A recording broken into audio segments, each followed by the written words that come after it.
It's October the 15th, 2025. I am at Joel Pearl, thejoelpearl.com on Blue Sky, and it's time to get in the weeds. A wonderful, somewhat wonderful Wednesday for everyone here. Jeremy Lambert is here. Jeremy, I really like this place. I really, really like this show. You know that doing this show is my second favorite thing to do throughout the week. Did you know that? It's covering Impact #1. No, not doing the show is number one. Having a normal life, not talking about wrestling, is number one. Number two is these guys and everyone here. Okay. How you doing? I'm well. How are you? I'm okay. my kid for the last few Wednesdays has been having a speech therapy session, and so he's not in daycare for the first half of the day. So my amazing, wonderful, smart as hell wife gets him out of out of our place while I start doing the show. Today, there's a playroom in our building, so they decided to go down the building to the playroom. Kid had an accident, which I fully expected because he's still figuring out the bathroom, and had to come upstairs and deal with that, and so that's why we're late. I apologize for that. So I'm a little crazy right now. Feeling okay, but I'm getting there. I'm sorry that your kid is a kid. He's the worst. You should just dangle him over a balcony. I hear that works. That doesn't scar anybody. I didn't name him Blanket, so I don't think it's gonna work that way. I mean, you can still do it. I don't feel like the name has anything to do with how you treat the kid. No, but then people come after me and I have to be like, no, that's ignorant. Nobody's gonna come after you. No one cares about you that much. Thank God for that. Who needs caring about me? Yeah. I could just use the fridge door. That's it. I could just use the fridge door. Yeah, the fridge door is always an option. It is the option, if you ask me. No, well, sometimes you need to upgrade. Can't always just play on the nostalgia hits. You know what I mean? So the oven door. Oven door could work as long as the oven's off. I'm not a complete monster. Don't want to burn people. I just want to hurt them. God. Hey, our audio feed is back, so welcome back to the audio listeners. Jeremy and the team worked very hard to get that sorted out. And I'm very happy to see it back, and we're good to go. So now, audio listeners, welcome back. You can start thanking us in the video comments that you don't watch the video for, or leave 5-star reviews. Yeah, now you got to fix the YouTube names, Joel. I don't know how to do that. So I was out trying to do it. It seems to be some sort of A/B testing that YouTube did, because they did it on the Fightful main channel for a while, and people complained about it then too. Shocker. People were complaining about, something that is completely, it makes no sense. If you have a different name, then so here's a good example. Hey, I'm sure you've chatted on our chat a billion times. Who are you? I don't know, because you're at RP. I'm not going to dox your screen name in case you're an actual posting videos type of person. But as you put their name on the audio screen. Again, the audio listeners, I know who this is. I know that this is Jules. I know this is Grays. I know that I know that this is Vala because I know the picture. But I know who Louis is. But it's so frustrating because not everyone has their names up. It's very silly, but we'll try and get it back. I don't know how you can do it. There's no toggle switch or anything like that. It's just YouTube either keeps it or gets rid of it, and I'm hoping they get rid of it. It's weird, but I mean, sometimes these sites like to just do things for the sake of doing things. It's no one asked for this. No one wanted this. No one requested this. Things were just fine without this. Why did you make this change? It's so dumb. YouTube has this thing where, the M5 MacBooks came. Anyway, sorry, we got distracted. YouTube has this thing where they think that showing you the handles of the people on screen is going to be better, because some people, I don't know, our chat doesn't really do this. Some people will use fake names or impersonate celebrities and things like that. And we've seen it from time to time. So you don't know if it's like actually Thunder Rosa on our, you know, in our chat once in a blue moon, or if Speedball who did it once during the Impact days. So unless they have a check mark, you just don't know. So as a result, they decided that they were just going to put these handles on, which like some people, okay, I know some of y'all, like Big Man Dogs is Big Man Dogs. Those chatters, I know who y'all are. Either I know your avatar or I know your picture, or your, not your picture, your handles. Regardless, it's so silly, but YouTube thinks this is helping stop anybody impersonating other people. Well, they should have done this from the start then, instead of the handles, because Yep. just changing it now is annoying. But Also, the bubbly UI that Grace is talking about, that is also trash. The new UI for YouTube, they reskinned it and it just looks, it's supposed to look cutesy. It's I don't know if they're trying to do kawaii, but it's just not, it's not good at all. I don't know if I paid enough attention to know what's happening with that. I'm sure I like notice it. I use YouTube all the time, but I just haven't paid enough attention to know what's happening there. It lags in a certain way right now where like if I need to click something, it'll click something completely different. I also use Sponsor Block, which is an extension that goes into YouTube, and it's a community thing. So if our video has a sponsored ad that we run, someone can actually click the sponsor block, and what it will do, it'll start it and time out the ad and then remove it for the next watchers, for the next viewers. It's actually pretty cool. I don't see people using it on our Fightful channel, so don't tell people about it and don't do it. But on the super majors, everyone's like skipping the ads, and you can do self-promoted ads. So the sponsor ads are like a green bar that they skip, and then the self sponsors are like yellow, so you can choose if you want to skip them or not. I love those. All right, I'll take your word for it. I don't use it. I'll take your word for it. Great way to cut down on garbage, let me tell you. Yeah. Don't, you know how many times I need to hear, you know, travel YouTuber X tell me about the wonders of BetterHelp when I know that there is no wonder to BetterHelp, and that you should find a legitimate therapist in your area, not one that's on the internet and maybe doesn't have time for you and maybe isn't actually a legitimate therapist. You think I really want to hear about, but I don't want to hear about them. And if they sponsor us, well, then I'm sorry. Do they sponsor this channel? Who knows? Maybe not anymore. Yeah. Anyway, if you want to sponsor this channel, you can reach out to us over on the Fightful main, and we will absolutely can talk about your overbooked sponsorship. But meanwhile, if you want to do it for free, you can go ahead and leave a thumbs up on the video. Why haven't you done it yet? Have you done it yet? You should do it now. Go ahead. We've got pyro just for you. Two doses of pyro. Do I have three? Three doses of pyro. Four fireworks just for you, leaving a thumbs up on the video and with all your alts as well. Also, you can go ahead and you can subscribe to the channel if you haven't already. We are posting so much stuff you don't even know what to do with it. You can watch live shows like ours. You can watch The Spotlight with Steven Jensen and Jeremy Lambert on Thursdays. You can watch Coexisting with Rob and Maggie on Fridays. Just go ahead, subscribe, tap that bell, get your notifications. We drop stuff at random whenever we feel like it. And also shorts. I did 3 shorts yesterday, everybody. Some of them are getting some really good views so far. The reaction stream is hilarious. Yeah, that was fun. So maybe we're going to be reaction streamers now. Someone had pointed it out in a comment on the episode where we did it. They were like, at this time, that's when you knew they became reaction streamers. And I wasn't thinking about it at the time. I was just like, that son of a bitch is calling us out for when we started talking about reaction streamers. And then I realized, oh no, we legitimately did a reaction stream to what happened. So I'm not mad. I was just disappointed in myself. And you don't need a super chat any amount, get your question or statement read on the air. That's the other one. We appreciate it when you do that. Jules is going to stay here. Thank you. You're going to be the menace. I am the menace. We are menace in video and audio form. Have you not heard? We're gonna pirate a ship, Jeremy. This crew of people, we're gonna pirate a ship next November. And we're going to go to Miami through the Bahamas. We are going to be the pirate radio to the Jeri-Cruise. We'll talk about that a little later. How about that?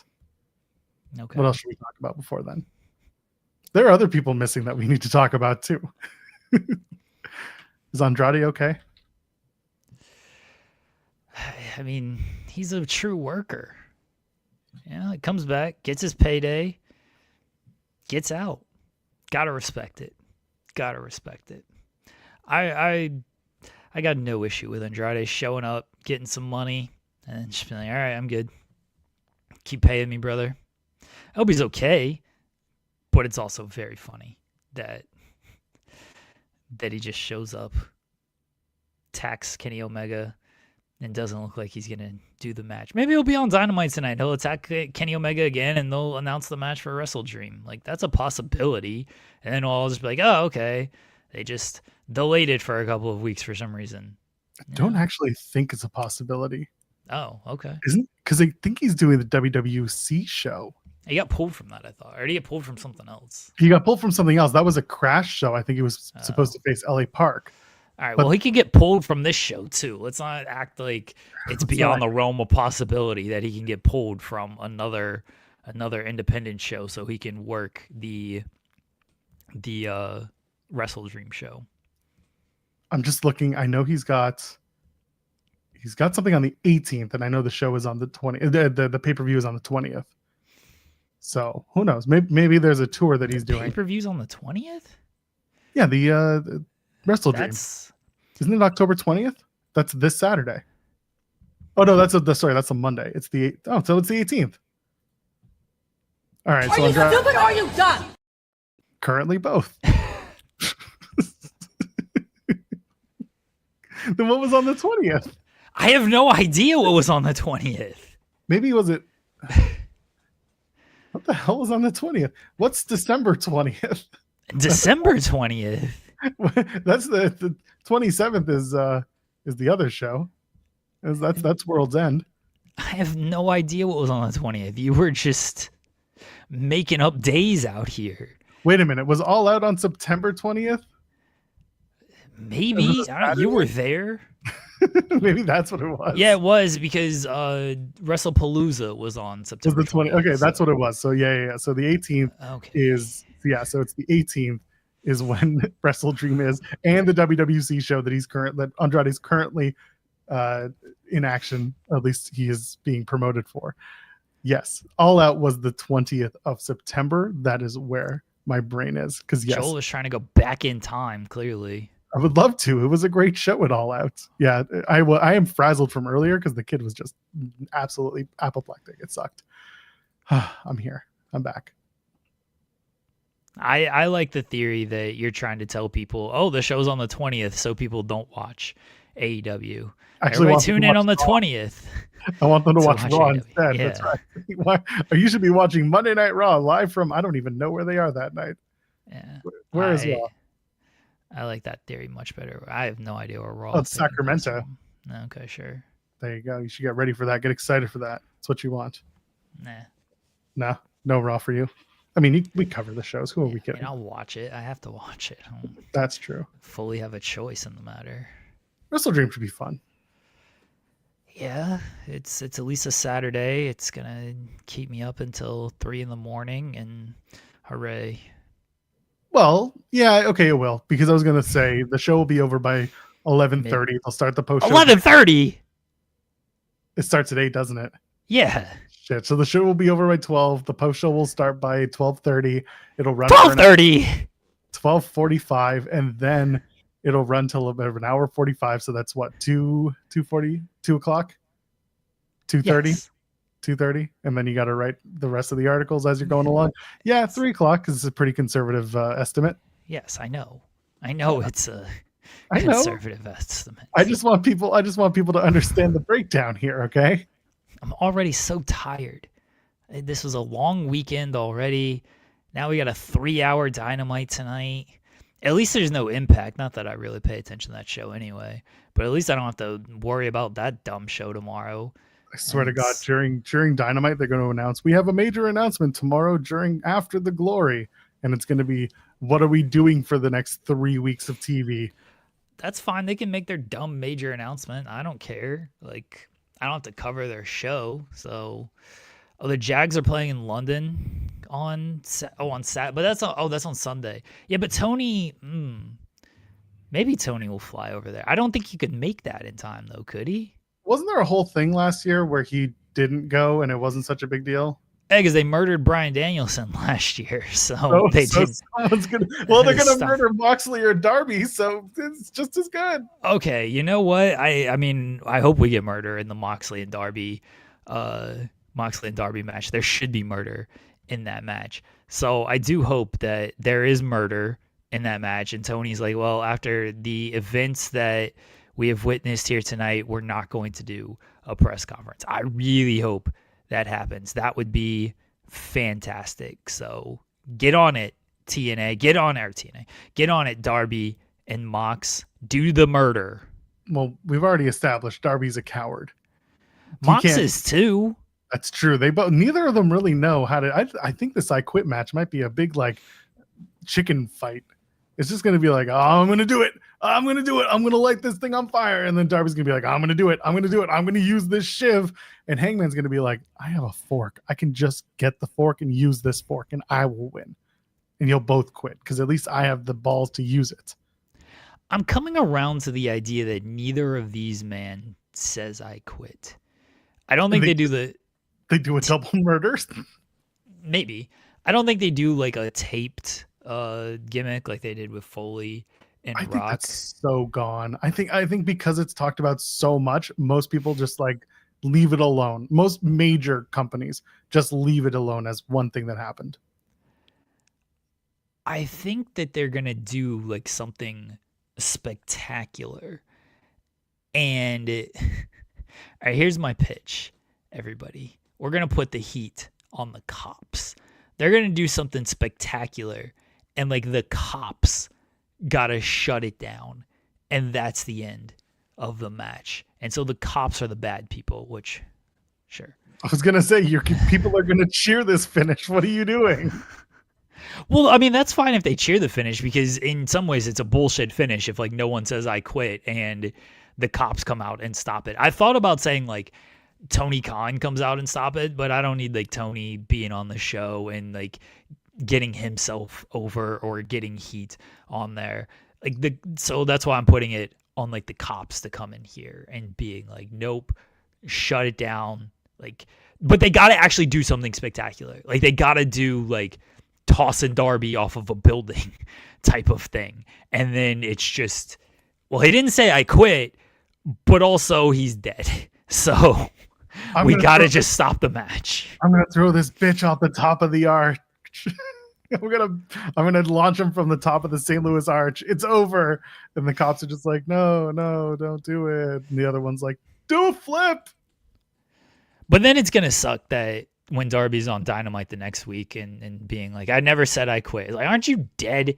Why don't you sell that you are dead right now? It's the ghost of Darby Allin. It's fine. Next week it'll be the 22nd. So we can't even do a Halloween theme show because we got to get 2 weeks down. So he takes a week off and then he comes back as a ghost. What if Darby comes out and his whole body is face painted? Because, he does the half face paint because he's half dead. But now his whole body is face painted because he's fully dead. All right. Okay. Yeah.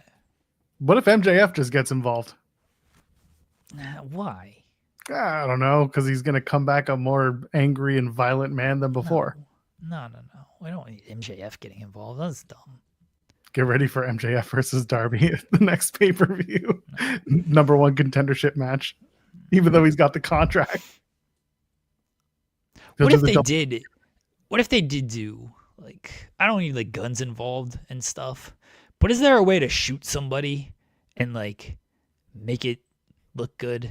A cannon? Are you suggesting they fire a cannon at these people? Just fire like blanks, but they... A beanbag gun? One of the beanbag things? No, like blanks, but like blood splatter. Blanks. Oh, now you're getting too cinematic. Well, yeah, you can do it in like a backstage segment.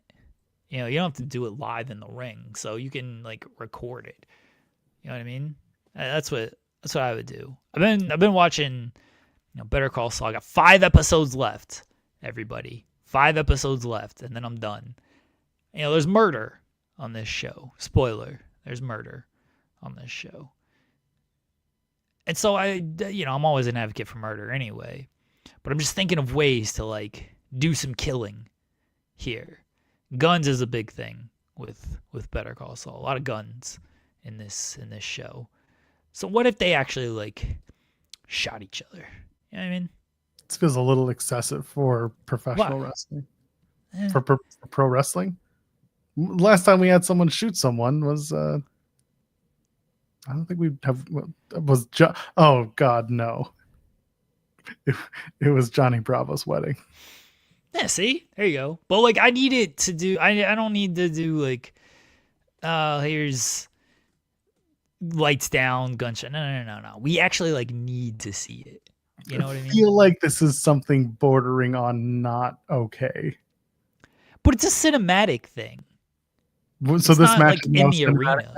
I feel like no. It's not a cinematic match, but like it just happens like outside the arena or something. So it's like taped. Like, you know, Vince's limo blowing up. It's kind of like that. It's a cinematic thing. Yeah, but it feels like a little too it's a little too heavy-handed. Like at least use the Molotov cocktail. Let's like lock them in a room and throw the thing in. Let's really go ham. I don't think we need guns to prove the point. Guns are too easy. Trust me, the United States knows. Okay, knives. Like just let them do a knife fight. They've already been shivving each other. Come on, they've been pulling out forks and screwdrivers and things of that nature. Yeah. So, you know, do fire.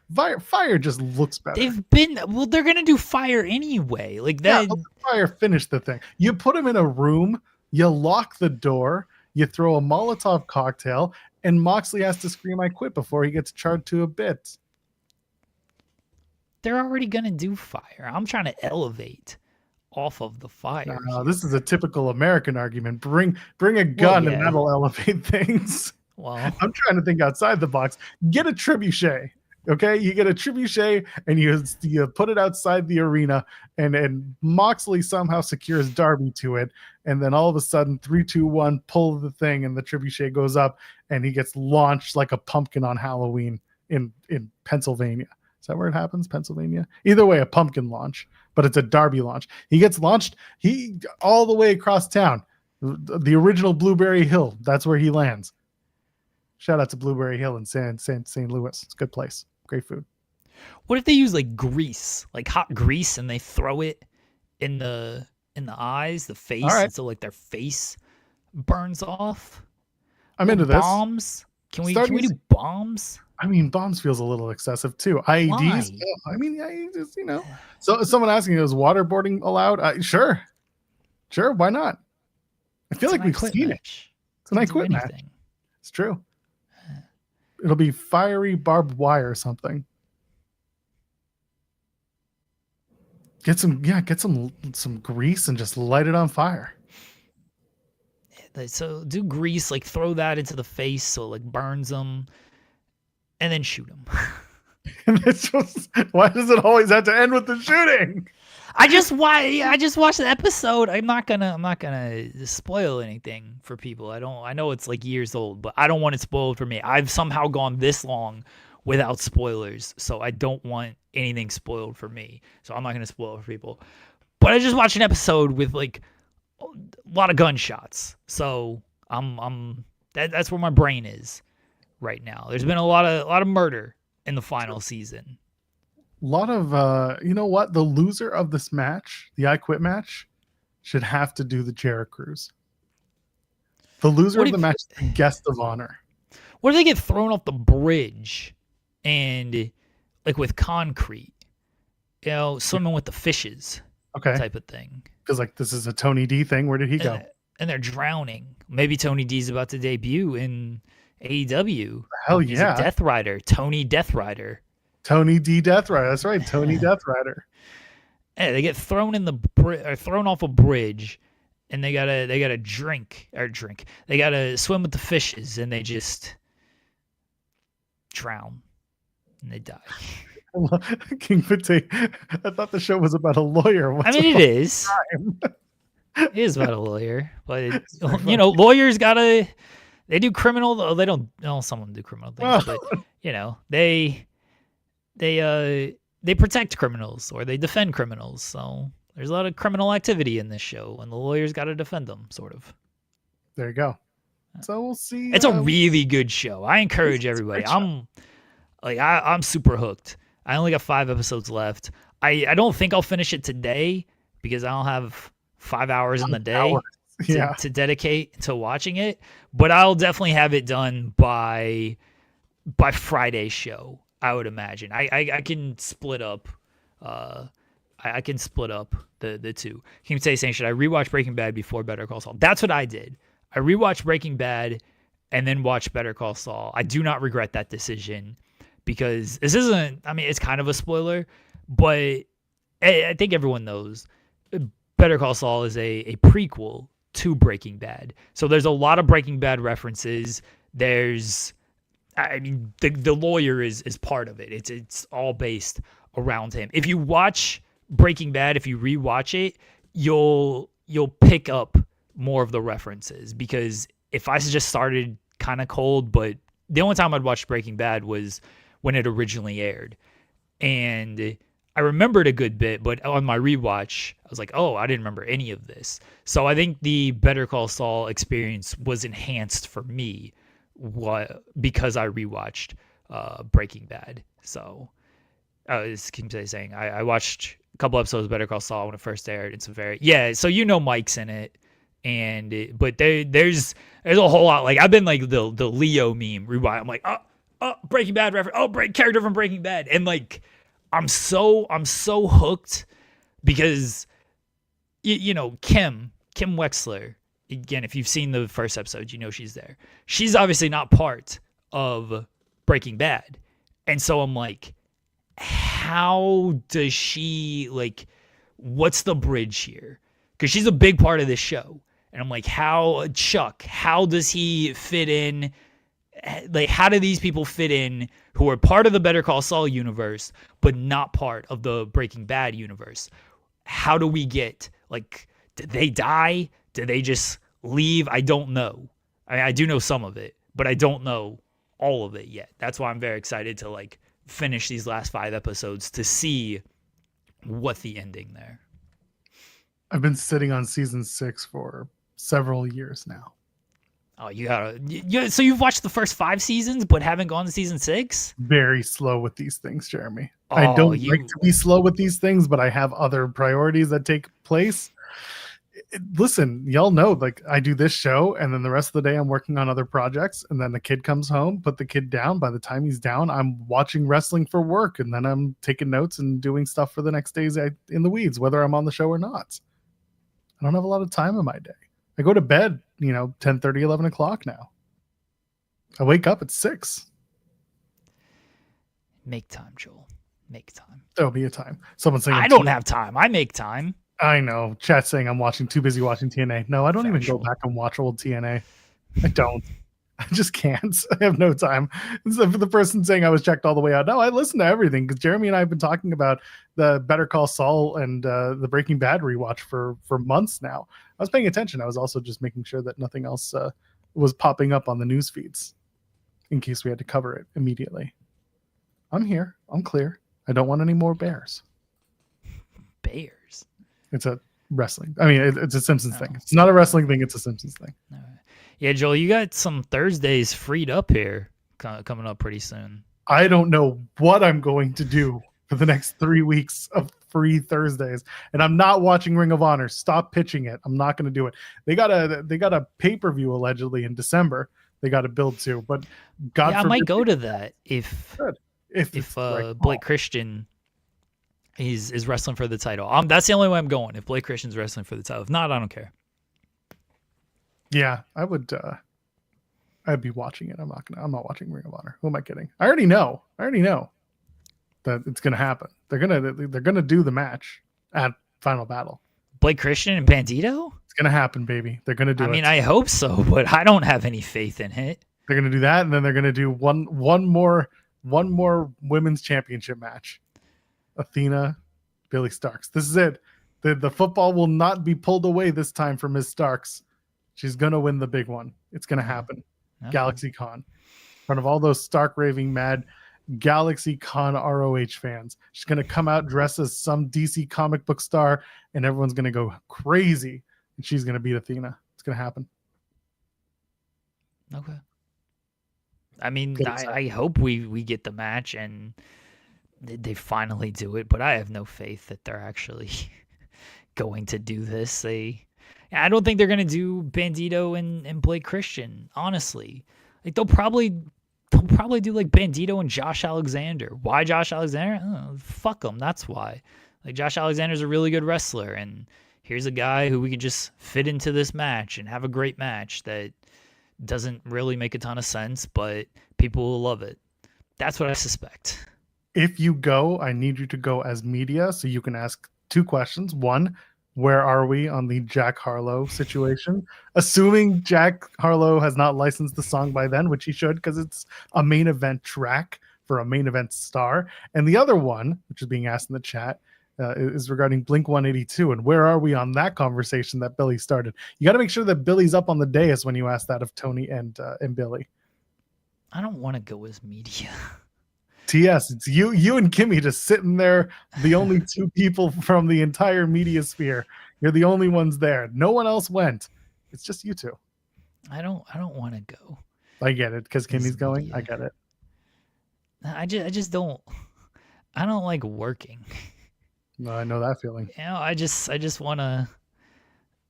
If I'm gonna go to these events, I just want to go and enjoy them. I don't want to do any work. If I'm gonna work, I'd just rather watch it at home. Like I would just rather be at home and work than go to the events and work. If I'm going to the events, I just want to enjoy it. Yeah, but you should still ask the question.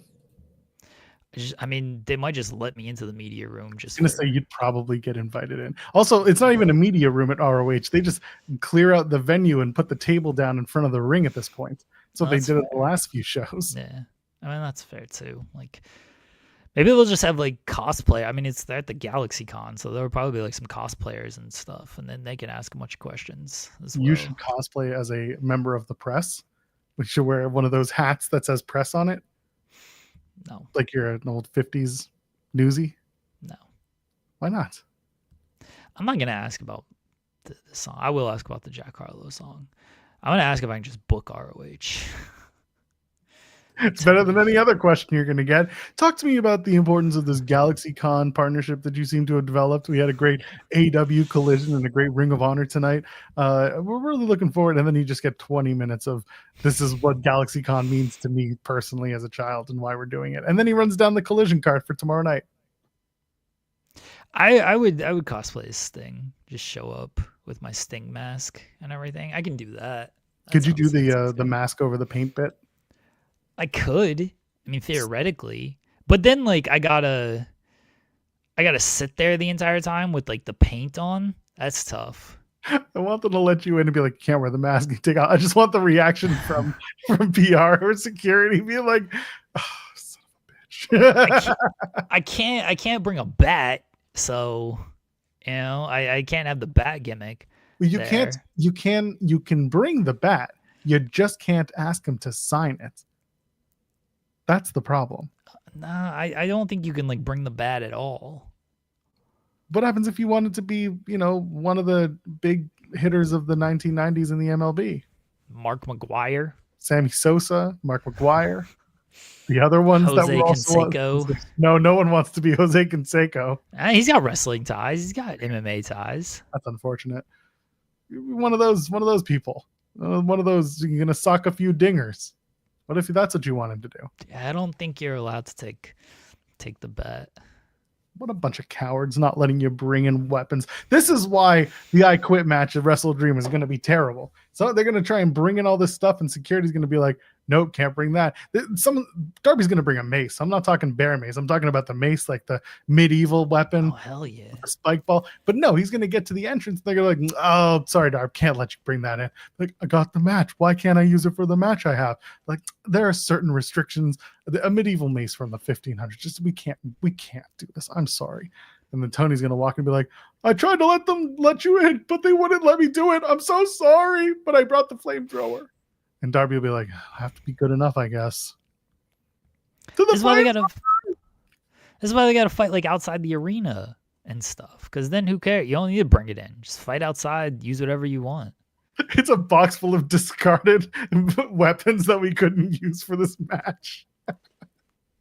Where did this rat trap on a pole come from? Snap. That rules.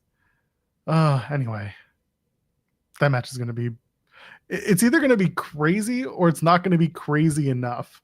There will be no in between. There is no satisfying ending to this match that isn't murder. That's what I'm here for. So they got to do the murder. Fair. Charles Mason's going to show up. I have faith that they will murder. What about a nail gun? That would be good. But the problem is, so nail gun's fine. It's just like the staple gun. Everyone's doing the staple gun to the privates now, and it's like we can stop. We're good. Well, yeah, we're using nails now. So we're gonna nail the dicks down. Sure. All right, let's go. We need some nail gun.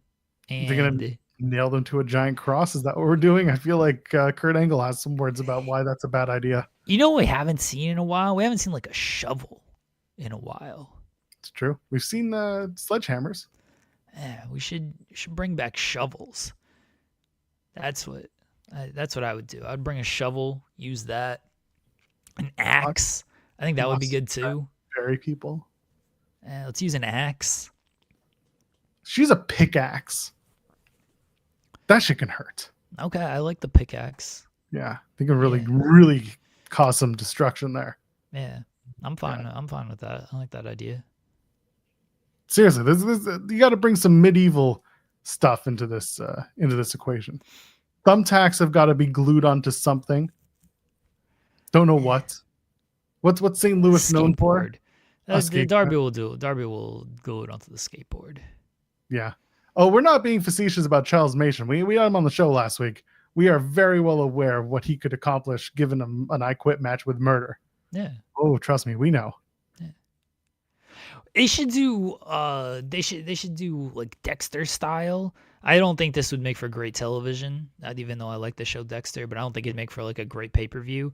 But Darby, uses a needle on Mox and like puts him out, and then he wraps them in the plastic with like the kill room basically, and he has like photos of all of Moxley's victims, like, oh, here's Eddie Kingston, here's Bryan Danielson, here's who else is Moxley kind of sort of but not really murdered on his, here's Adam Copeland, he kind of got killed, so he has like all the, did it to himself too, but yeah, I mean, fair, but just basically people Moxley beat. Here's Orange Cassidy, like people that Moxley like beat during his title reign, and so he's got all those photos up there, and then he just stabs him in the chest, and then he takes like a vial of his blood. Chuck Taylor, there you go, and then he takes like a vial of his blood, so he has that, and he keeps it in a little box. But once again, we're murdering here.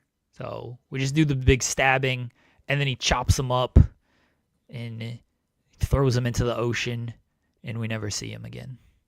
I love the idea of bringing back the trank gun, and then he misses. Whoever does it misses and hits Paul White. Okay. If there's one thing I need, it's a awful WCW callback. It's a WWF callback. That's a WWE callback, yeah. Yeah, you're right. It's a WWF callback. I need awful callbacks on my show. If you're not going to do murder, at least do funny. You could do a lot of stuff with like just Paul White callbacks. Like you can have a coffin being dragged through the cemetery. That's a Paul White callback. You can do getting thrown off of an arena. That's a Paul White callback. And you can do a trank gun. So yeah, Paul White, the Big Show, he's been through the shit, man. He's been through it. He should be doing the build-up video. He should be narrating the build-up. He should be doing everything, getting them ready for this I Quit match. So you know how much shit I've been through? And then he just tells them over all the crazy shit he's had to do. So I've had shit poured on me, literal shit. That's how the match needs to end. That's how it should end. Literal shit just right on him. They should bring in Paul White, and he should just like sit on Jon Moxley, and then Ryan mentioned diarrhea burritos. Yeah, just feed him like a bunch of Taco Bell, and then he just sits on them. That'll make you quit. That's awful. Oh, I hate it. Oh, I hate it. It should be Paul White going up and be like, do you know why Trick Williams wore that belt upside down? Oh, jeez. That's what I need in my life. Just shit. Just who needs murder when we can have shit? I do that with the kid. I take the tiny one and I hold him up and hold on. Are you sure you want to tell the story? I'm kidding. Like, not gonna shit. Launch your farts at everybody. That's what I do with the kid. So that's what they should do with Paul White. Just launch your farts at him with this I Quit match. And just load them up on some Chipotle and Taco Bell. And just have them stink out the entire arena. That'll make you quit. Mox should just handcuff Darby to the ring post and pour dog food all over him. Darby would be like, I'll eat this shit. It's fine. I haven't eaten in weeks. This is perfect. Thanks for the meal. Oh, God. Nothing. So this is the whole thing. This match is being built in such a way where, like, again, either the ending is going to be so over the top that you just cannot fathom and you think it's great, or it doesn't live up to whatever weird hype it's been and people will shit on it. I personally am of the belief, go crazy. Go just insane. And you make no friends out of this. Just make foes and do something like do a fart in church finish without Dark State showing up. Do something that's just so silly that even people are like, that was dumb, but I love it. That's what we need. More dumb, silly wrestling. Yeah, murder. Actual murder. Actual murder. Yeah. I'm telling you, the finish should be he locks him in a room, he throws the Molotov cocktail, and Moxley quits. That's probably what it's going to be. Or someone's going to end up like charred to a crisp, and it'll be like that episode of Breaking Bad where with the bell and the chair. Yeah, that's what I was saying. Bombs. Like we need bombs going off here. I'm trying not to give away too much for the people who haven't watched Breaking Bad or are doing a rewatch and forgot about that incredibly iconic scene in the show. Yeah. We need the bombs going off, and then your face just blows up. And then you fix your tie and you die. That's how it works. Fall over. But meanwhile, Two-Face, Harvey Dent, he's fine. But this guy couldn't finish the job. Garbage. Some chicken. Anyway, we'll see where it goes. We'll see what they do tonight. Because, I mean, inevitably they'll kick it up another notch. I have to assume Moxley. No, there's no contact. They can't do anything to each other tonight. I mean, maybe Moxley can threaten. I don't know. They've gotten to the point where they've done too much in the build that it's like, what else can we do other than psychological hurt?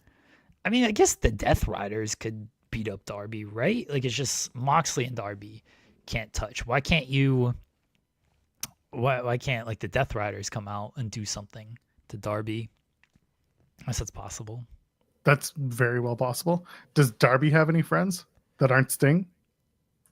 Not really. Orange Cassidy, maybe? Yeah, Orange Cassidy. Maybe, well, I was going to say like the Ops, but not now with Samoa Joe doing other stuff. So what if they kind of did the Pinata spot at that Anarchy in the Arena, but they should do the Pinata spot again. That was a cool spot. That was funny. I'm just thinking to myself, he's coming down and he can't unbuckle himself. So just beat him with... They should do the pinata, like hang him up by the ropes and pull him up and then just like beat him with a bat. That would be good.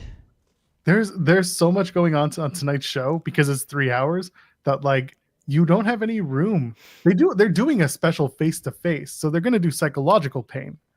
I don't think they won't do physical unless they throw it out the window and do it anyway. Darby's going to like beat himself up. Like literally? Yeah. Remember when Hangman was like punched himself in the face in the Moxley feud? I feel like Darby's gonna do some shit like that. He's gonna like take out a knife and he's gonna cut his insides out. Well, I don't know if we want to condone that, but like he's gonna like hit himself and like throw himself through like a stack of chairs or something. He's like, you know the Hey Arnold episode, where he's got to fight. I guess Harold was the bully, right? And Helga's like 300 seconds until you die, and then Arnold shows up to the fight, and he's like, all right, let's go. And then he sings the song like, don't hit me, I'll hit me, I'm crazy. And he like smashes his head in with a trash can, everything. That's going to be Darby. He's just going to beat himself up. And it's like, you can't kill me because I'm already going to kill myself. So what are you going to do to me? That's what I think Darby is going to do. Someone's saying Darby's going to chloroform all the Death Riders. The problem is they're all wrestling tonight. Like Yuta and Garcia have a tag match. They can't get chloroformed afterwards. Are you kidding me? Some of these matches scream hour 3 Roderick Strong versus Claudio Castagnoli. Cassidy and O'Reilly might be a Dynamite episode. Cassidy and O'Reilly? What do you mean? That's not nothing to do with the Death Riders. They're taking on the Death Riders. Oh, okay. Sorry, I'm thinking of the people involved. I think that might be actually part of the hour 3. It really feels like the Death Rider stuff will be hour 3, and the Moxley Darby stuff will be in the first hour or 2. You can just do all those open and all the matches to open, then chloroform them all. Like just drop chloroform when they're all in the ring. You know, you don't need to come up behind them and mask them or anything. Just like vats of chloroform just takes them all out. What happens if your whole body gets covered in chloroform? Is that like... I feel like it's just very uncomfortable. Okay, that's fine. I don't care about when your body is exposed to chloroform. Yeah, we don't care about like uncomfortableness. Who cares? It's I'm gonna be on a list now.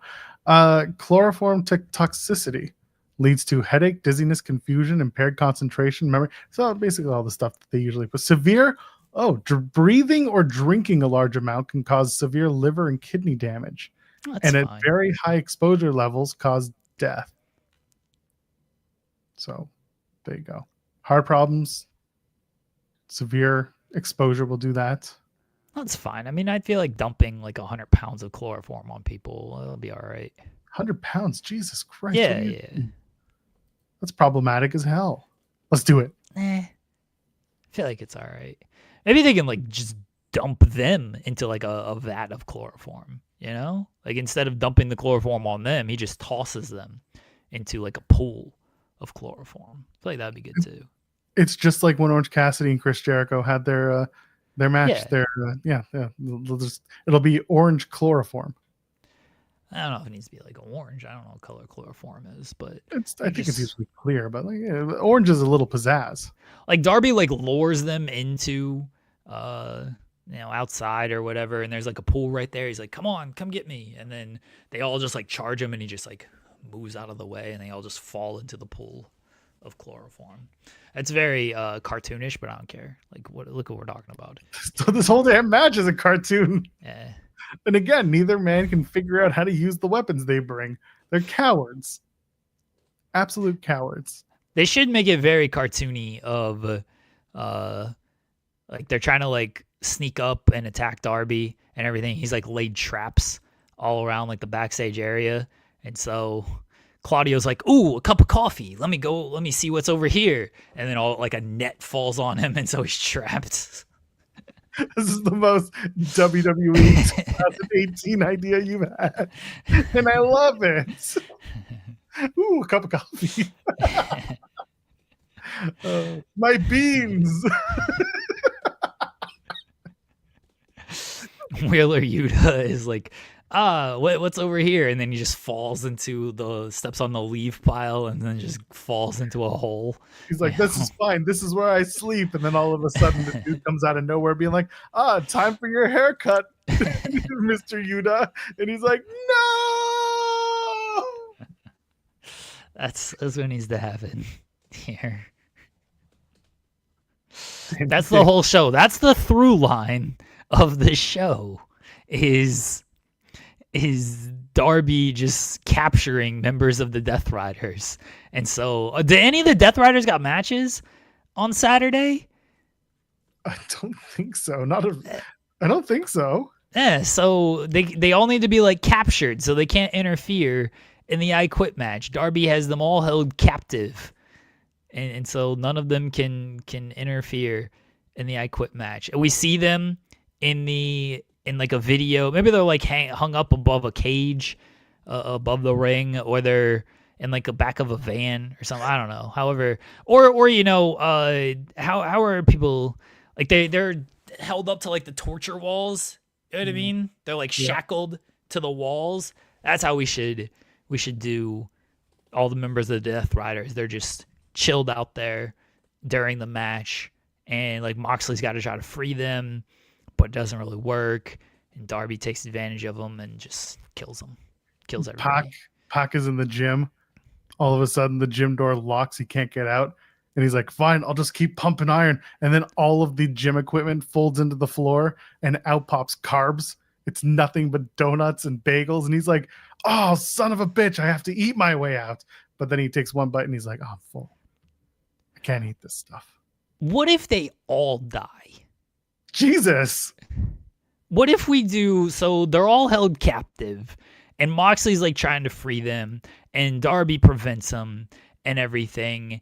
And he's got Moxley down and he's like threatening to blow up the whole building with a stick of dynamite. Not the arena. We don't want the fans to die yet, but you know, they're in wherever the Moxley and them are held captive. The Karrion Kross torture chamber is where they're all held captive here. And Moxley's got the stick of dynamite and everything. Or Darby's got the stick of dynamite and he's like, I'm going to blow this whole building up. Like, I'm going to just kill all of you. And Mox's like, you're not going to do any of that. You're a coward. You're not going to do that. And Darby's like, say I quit. I'm going to blow all of you up. And Moxley's like, do it then. Just go ahead. Do it. And Darby lights it on fire and it throws a dynamite. But he stays in the building too. He is so much of not a coward. He's like, you know what? It's respect. This is real storytelling right here. This is Hardy's Dudley's level of storytelling, that Darby has so much respect that Moxley will not quit. He's like, you know what? If you aren't going to quit, I'm not going to quit either. And we're all going to die together. And he just blows up the whole building and everyone thinks they dies. But what we don't see is Sting actually comes in and saves Darby Allin. So Darby actually remains alive out of all of this, but he does go full face paint. So he's like kind of dead instead of half dead with everything. The Death Riders are dead. Literal death. Death members. Death wrestlers. Death wrestlers. Dead wrestlers. Yeah. To be part of the Dead Wrestlers Club. Yeah. But nobody actually wins the match though, because nobody said I quit. I mean, what did you blow up the arena? No. It's like a building. Okay, it's a building. So this is like the season finale of House. Except I never saw House. I mean, I've watched like bits and pieces of House. I've watched full episodes of House, but I don't know how that show ends. Yeah, you don't want to know. It's fine. They fake their own. Well, one of them fakes their own death. No, I was kind of going with you.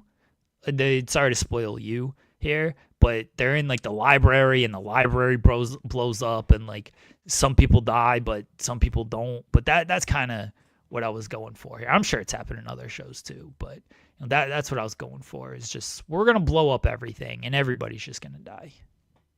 We've set very lofty expectations for this pay-per-view on Saturday. Well, it needs to. There should be a certain standard held to this match when you've introduced flamethrowers, Molotov cocktails, and you've tried to throw somebody off of a building. You know? There's got to be standards to an I Quit match at that point.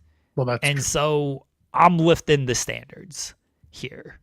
That's all I'm trying to do. I don't want people going into this match like, oh, they're just going to have an I Quit match and they're going to use the same shit we always see. Thumbtacks and barbed wire and glass and ladders and we want tables. No, fuck all that. We need real expectations for this match. And if it doesn't live up to it, we're going to call it out. I don't know if we'll have literal death. I mean, we can hope for it, but odds are low. I think it's more likely there'll be a cop out. Someone's about to do something so extreme that they say, "I quit." I hate that shit. He's gonna grab Renee and threaten to shiver, and then that's gonna be to show humility. No, if they do that, I'm setting expectations, folks. I'm boycotting AEW if they do that finish. Okay, good to know. Good to know. We'll get Tony on the phone when he comes to tend his garden. We'll be like, Tony, you know better. And he'll be like, yes, I do. That's why we're not going to do it. No, they cannot do I'm going to threaten Renee, and Mox is like, I quit. No. They had the opportunity to kind of do that when they did Moxley and Eddie Kingston and an I quit match. It would have made some sense then. It doesn't make any sense for this particular feud. They can't do that finish. Hey, I hope they don't. I'm setting expectations because we got to bring it down. No. We're not bringing down expectations here. Why not? For this particular match, we are setting the expectations as high as we possibly can. We've seen the whole way through that Darby doesn't have the balls to do the things he's threatening to do. This is why you've got to set the expectations high for this. This is the time to do it.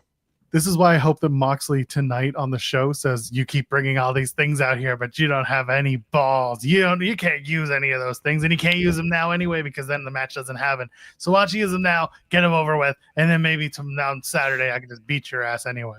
It'll be something like what if Darby pulls out his balls and just drops them on Jon Moxley? Oh shit, it's the goat!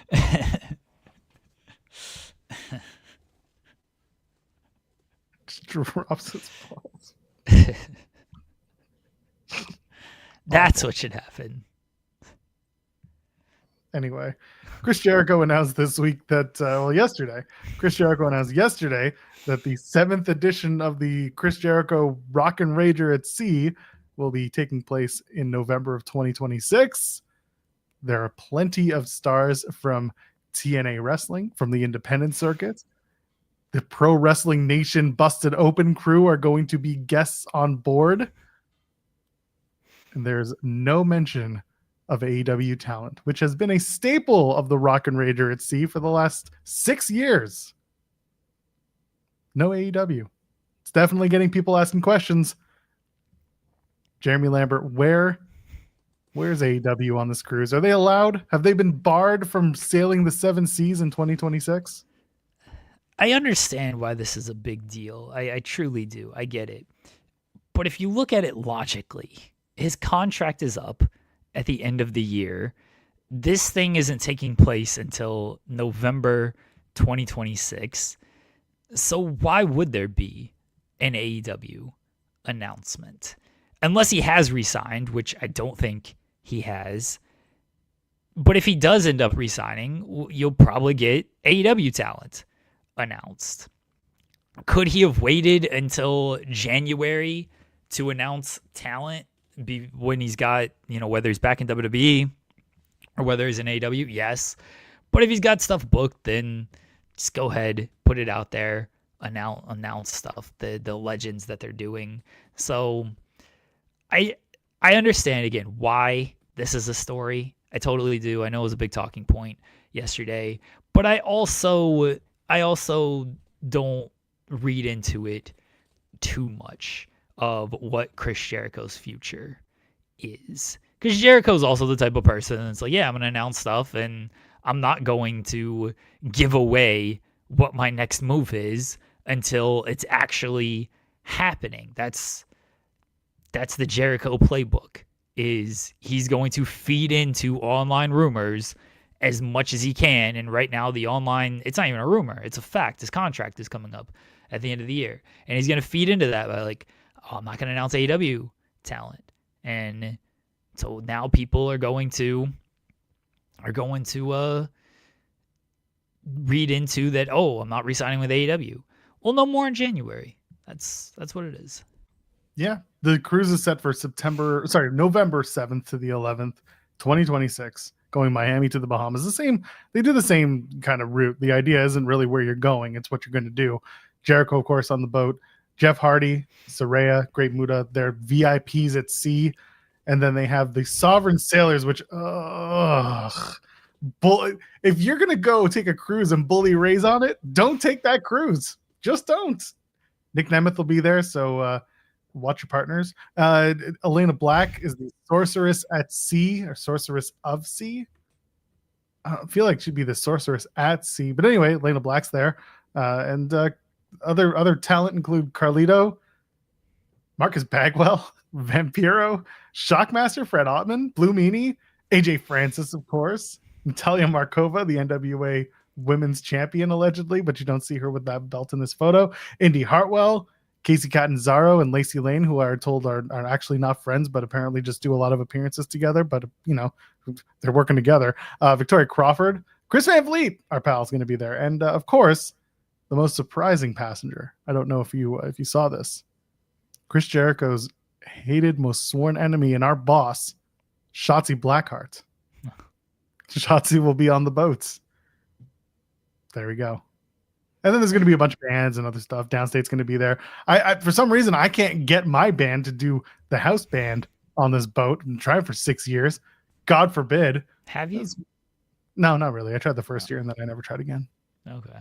And Jericho's dad keeps coming on the boat. So people like that, they're going to do a lot of stuff. Listen, the only reason I would do this cruise is if I were given media opportunities, and I don't think that with the people who are currently set as the Sovereign Sailors, I don't think we'll be getting that opportunity, which is why, once again, I am asking you, the viewers, to start your own cruise and bring us in the weeds. Myself, Jeremy Lambert, SP3, the three of us will be your Sovereign Sailors, but with the better name that we'll think of later once we establish the cruise.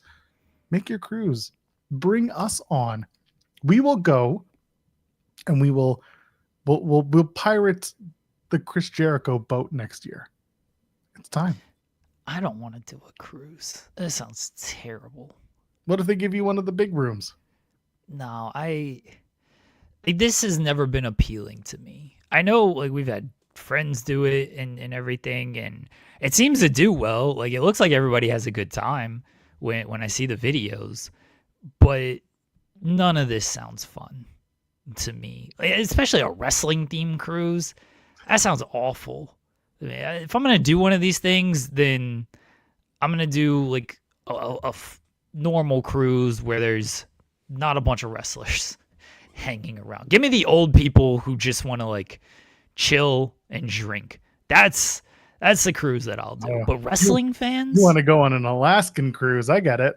Sure, but like I don't want to be on a bunch of cruise with, like, no offense to like wrestling fan, but wrestlers as well. All you people are crazy. I don't want to be hanging out with you guys like stuck on the sea for like 6 days. We do 3 day. Come on. Okay, fine. That's still way too long. It's true. Do a 2-day cruise. That's still way too long. I don't want to do any of that. I really don't want to do a cruise at all. Like, cruises are just not for me.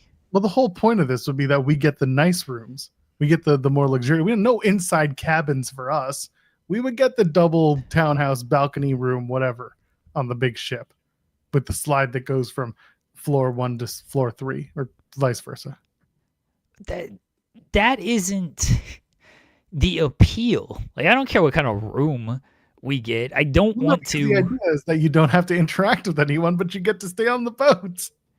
I don't want to just like be on a cruise with a bunch. And now if I'm doing like a, like a private ship, like that's cool. Like, like below deck, and it's just like friends hanging out. Like, those giant ships. That's not really a cruise, but you know what I'm saying? Like charter boats type of thing. If I'm doing something like that, that's cool. But a cruise with like thousands of people and everything, I don't want to do any of that. That's just, I don't like people enough that much. I really don't. It's not that I like people or don't like people. It's just an excuse to go do things. I like a good other things. There are a million things to do with your life.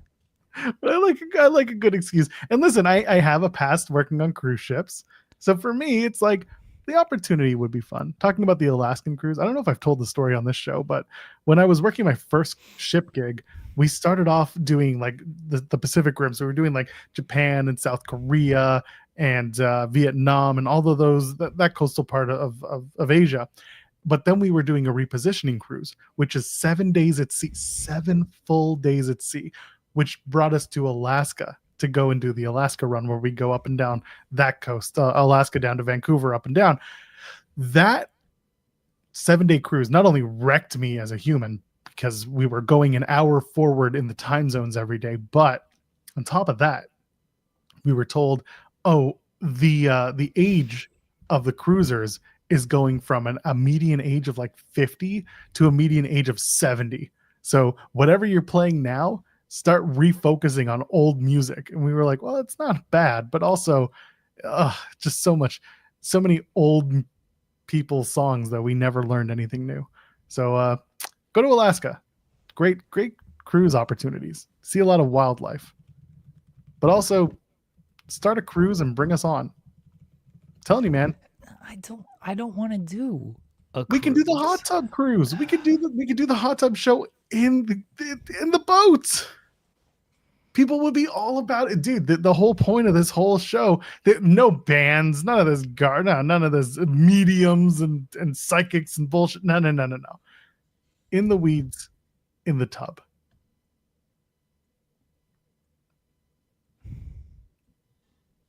In the weeds, tub thumping. Yeah. We'll get knocked down, then back up again. Never gonna break us down.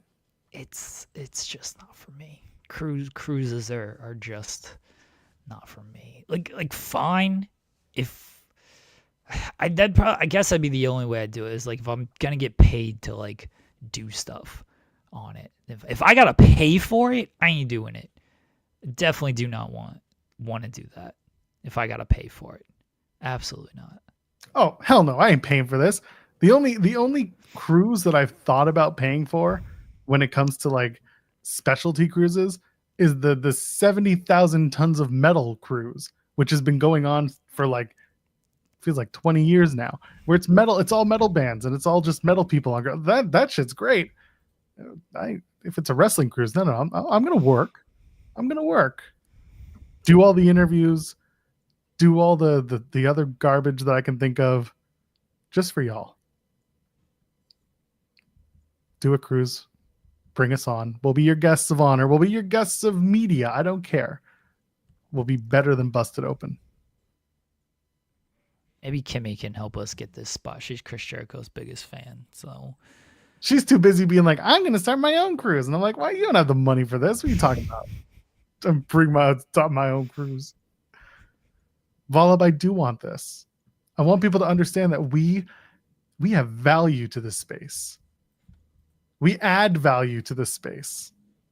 We're different. When AEW, when Tony decides that he's going to start doing his own cruise to opposite the Jeri-Cruise, Dynamite at Sea, which is probably an awful name for a boat, unless it's a fishing boat, then we'll go. WrestleCon on the water. Oh, I'm all about that. Come on. You should pitch that to her. That actually would make a lot of sense. I mean, that's basically what this cruise is. It's WrestleCon, because there ain't like AEW talent or WWE talent. It's just a bunch of legends and indie talent, TNA talent. True. All right, here we go. Tell your bosses to create WrestleCon on the water. Hold on, stupid keyboard. And bring us on as media guests of honor. Yeah, it's happening. It's the Wrestle Vessel.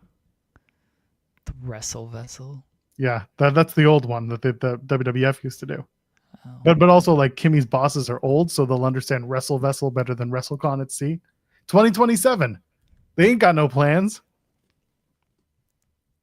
There you go. We just made WrestleCon 100,000 times more profitable by making people pay for a boat that they also have to pay to get going. There's logic here somewhere.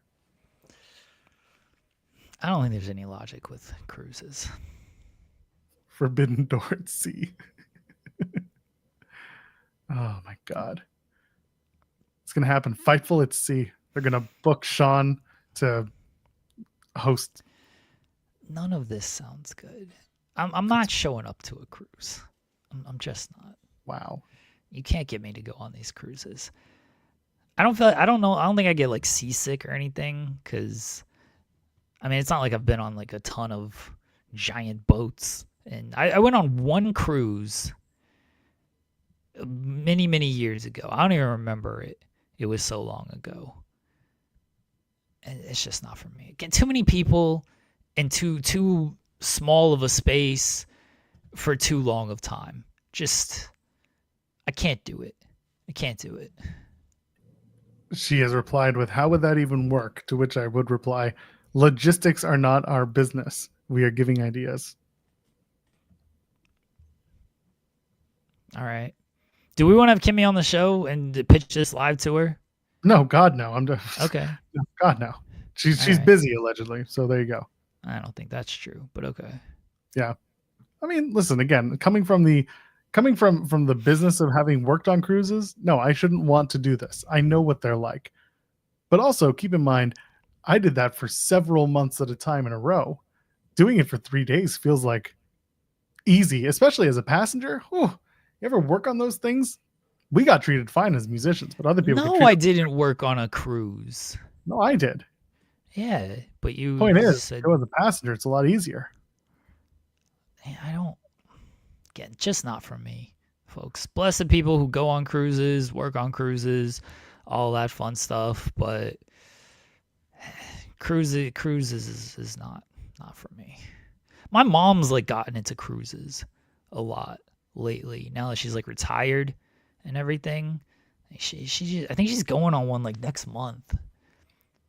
She's up the age to do it. My mom's looking for someone to go. Well, she used to go cruising all the time with my dad, and now she's like, I don't know if I can do that again because everyone annoys me. Yeah, there's just maybe people. Maybe our moms should get together and cruise. Cruising just has a negative connotation to our UK watchers, so I feel weird saying it. But like, and to our LGBTQ watchers. But no, going on a cruise together. That's what they should do. Like, there's people. That's the issue with these cruises. There's people. I don't want to be around these people. Not for that long. Just, it's too much. Again, if you go and you get a good room and you don't have to go all the time to interact with these people, you have a place to just kind of, just chill. Just chill. You have fun with that. I ain't doing this cruise nonsense. We'll find a way to make it work. You'll be there. We'll pirate the Jeri-Cruise. We'll do it. And we'll work the hot tub circuit. Someone's got to have us do a hot tub show eventually. I'm Magic Johnson. Last day with the Lakers with this cruise. I ain't gonna be there. Oh, fine. How much would a TKO cruise be? Probably about 700,000 to get on the boat. Is this company stupid? Or are they? Well, no, clearly not, because look at what's happening with the Saturday night's main events. Clearly they are stupid, because they could have ran a much bigger building and they probably should have known that.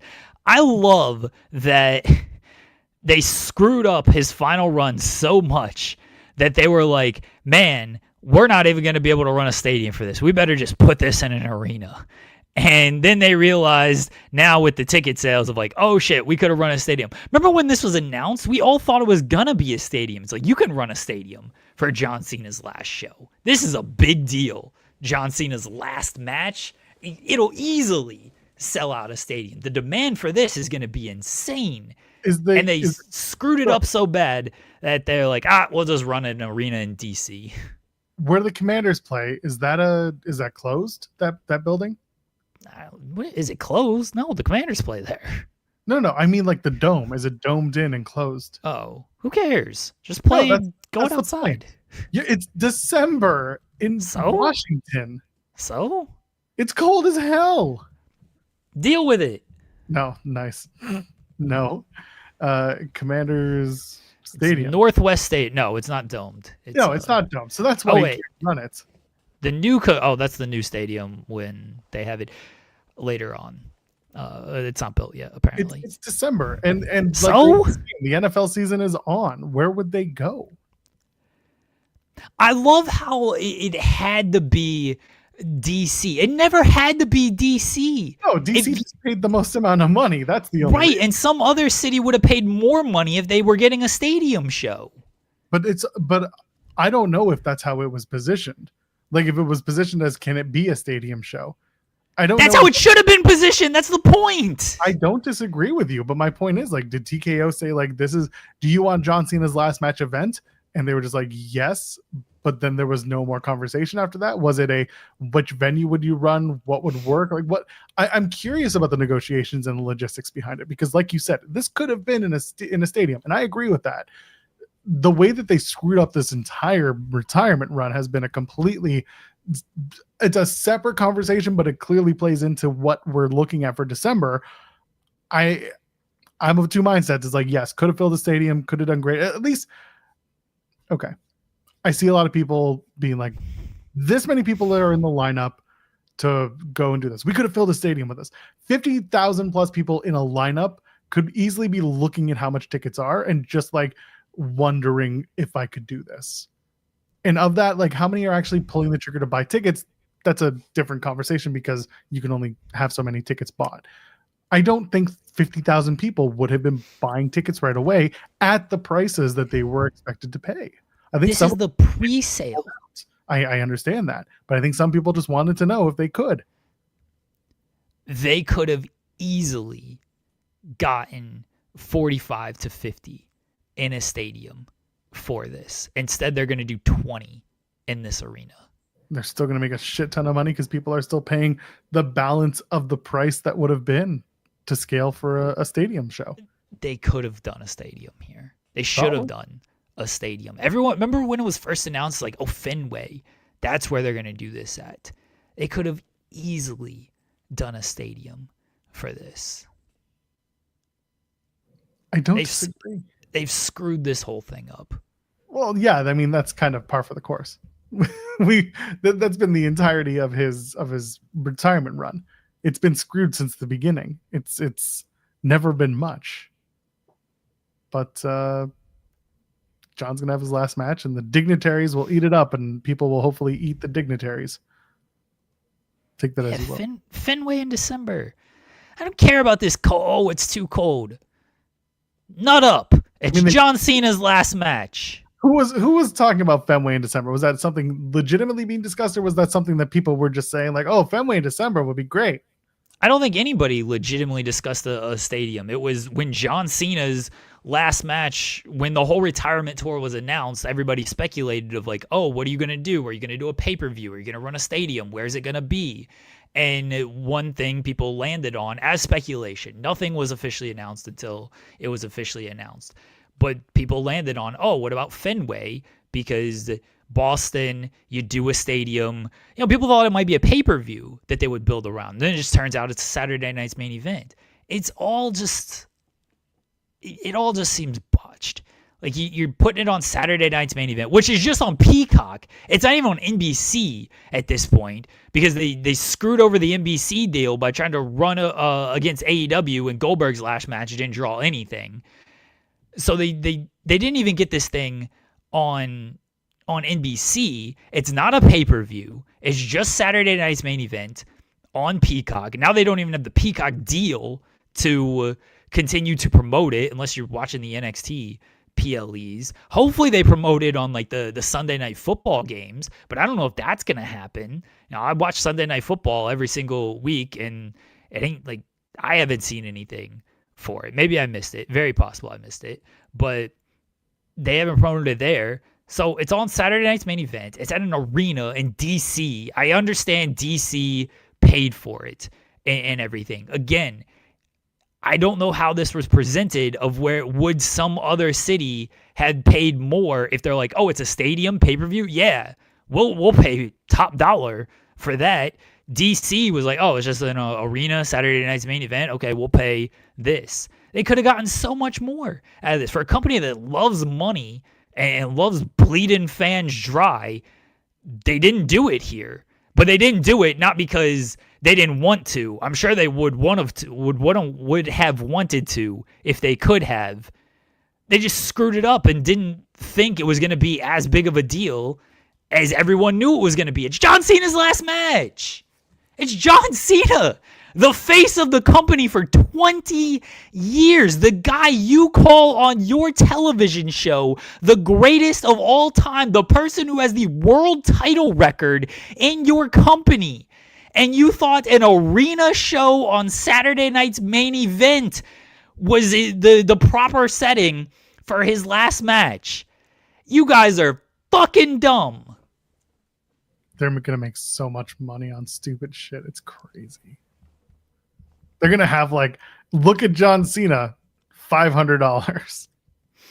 Take a picture of a John Cena statue, $50,000. But they could have done all of this anyway. None of this was going to preclude them from doing it. They could have gotten more on a site fee, and they could have gotten more in the tickets because they ran a stadium. They could have gotten more, and they didn't do it. Again, not because they didn't want to do it. It's because they were too stupid to do it. Listen, I largely agree with you. I'm curious to hear what their line of thinking is going to be, what PR spin they put on it. There were opportunities for them to make this a lot bigger, but this is the silliness that they've put themselves in. This is the opportunity that they themselves have lost. They're stuck. They've got that venue. People are going to overpay. They're going to be scalpers galore. And some people are talking in the chat about like, do they care more about getting Trump in the building? And I don't think that they over care about it. I think you're more likely going to see like Hegseth and RFK in there, and then any of the other Fox and Friends people who are now in positions of government, regardless, whatever. Those people will probably be there, and who knows if Trump shows up? I don't think he will, but we'll see. It's John Cena. I don't know who that guy is. It's both. They only do it for the money. They've kind of made that clear, and they're also dumb because they could have made a lot more on this. It is both in this instance. They would have if they thought of to do it. You're telling me they wouldn't have gone to other cities and be like, yeah, we're going to run a stadium. We're going to get a bigger site fee. We're going to sell more tickets, get more fans in the buildings if they thought of doing that, if they thought it was going to play that well. For some reason, they didn't, which is very surprising because that's usually how they are. They did not run an arena in DC on Saturday night's main event because they were like, we want John Cena's last match to be affordable for people. This is how we think John Cena should go out. This is the best for the fans. They didn't do this because this was best for the fans. They did this because this was the best option they thought they had. And if they thought they had a better option, if they realized they had a better option, they would have 100% done that. It's also very funny because like WWE, they don't care what this is. They care about the cash it can create. They don't care about Cena. They don't care about his legacy. They don't care about his booking. They've shown that time and again. They care about how much money can we get from people as Cena winds down his in-ring career. That match in Australia was a lot of fun. It was great. It had zero reason to occur outside of the fact that it was John Cena's retirement year. John Cena is the one who seemingly is baby-facing himself through the whole thing, is having the match. And otherwise, the company's just happy because what did you see in Australia? However many thousand, 16,000 yellow T-shirts that said the last time is now. They're just happy with that merch money. They don't care they just care about John Cena being at the building. They don't care what he does in the building. That's the most frustrating part. They're going to sell out Boston for TD for that Raw. They're going to sell out MSG for that Raw, and they're going to sell out on the name of John Cena. And what Cena does will be completely uninspired and it will be the end of his run, and that'll be that. They won't do anything with it. What do you mean it'll be uninspired in his His last match will be, it won't be anything special beyond, if it's Gunther, let's say, Gunther will beat the shit out of John Cena. The match will be good, but like from a creative standpoint, that's why I keep saying stretcher him out. Make this a deal. Make this a really big deal that John Cena got beat. But they're not going to do that. They're either going to be like, John Cena got beat, but he's going to stand up and wave to the crowd, and it's going to be a moment and bye-bye John Cena. Or they should do the thing that actually puts over the talent for beating John Cena in a storyline. Don't give me AJ Styles versus John Cena last time ever because, oh my God, the moves are going to be great. Give me, let's say it's Gunther. I'm going back to Gunther because, again, the reporting has been since July that the talk is Gunther. Gunther John Cena in a match where Gunther gets the upper hand, beats the shit out of John Cena, proves himself as the guy who gets over in this instance, the guy who took out Goldberg, the guy who took out John Cena. He's retiring the legends. He is, for all intents and purposes, the legend killer, and he beat up John Cena so bad because he's this monster that John Cena has to be stretchered out for the first time ever in his career. Fireworks. John Cena's career doesn't need to end with him, oh, I'm so happy that I got this opportunity. This is the best year of my life, and thank you. No, give me a reason to care about John Cena being done from a wrestling storytelling standpoint. Don't just tell me he had a great career, because we know this. Build it up throughout the entire 2 hours of Saturday night's main event. Show me footage of him preparing for the day. Show me the best of John Cena. Hype me up for what's going to be the biggest John Cena match, moment, entrance ever. Go bring out the National Guard. I don't give a shit how you do it. Make it look so big that it's undeniable that this is John Cena's last match and that it matters. And then bring out Gunther, again, going back to Gunther, bring him out the traditional way you do it and just beat the shit out of him. And show us that John Cena is done. Someone's taking him over. His time is now. Because otherwise, you're just going to have John Cena, getting beat by Cody Rhodes and then never talking about it the next Friday on SmackDown after the SummerSlam.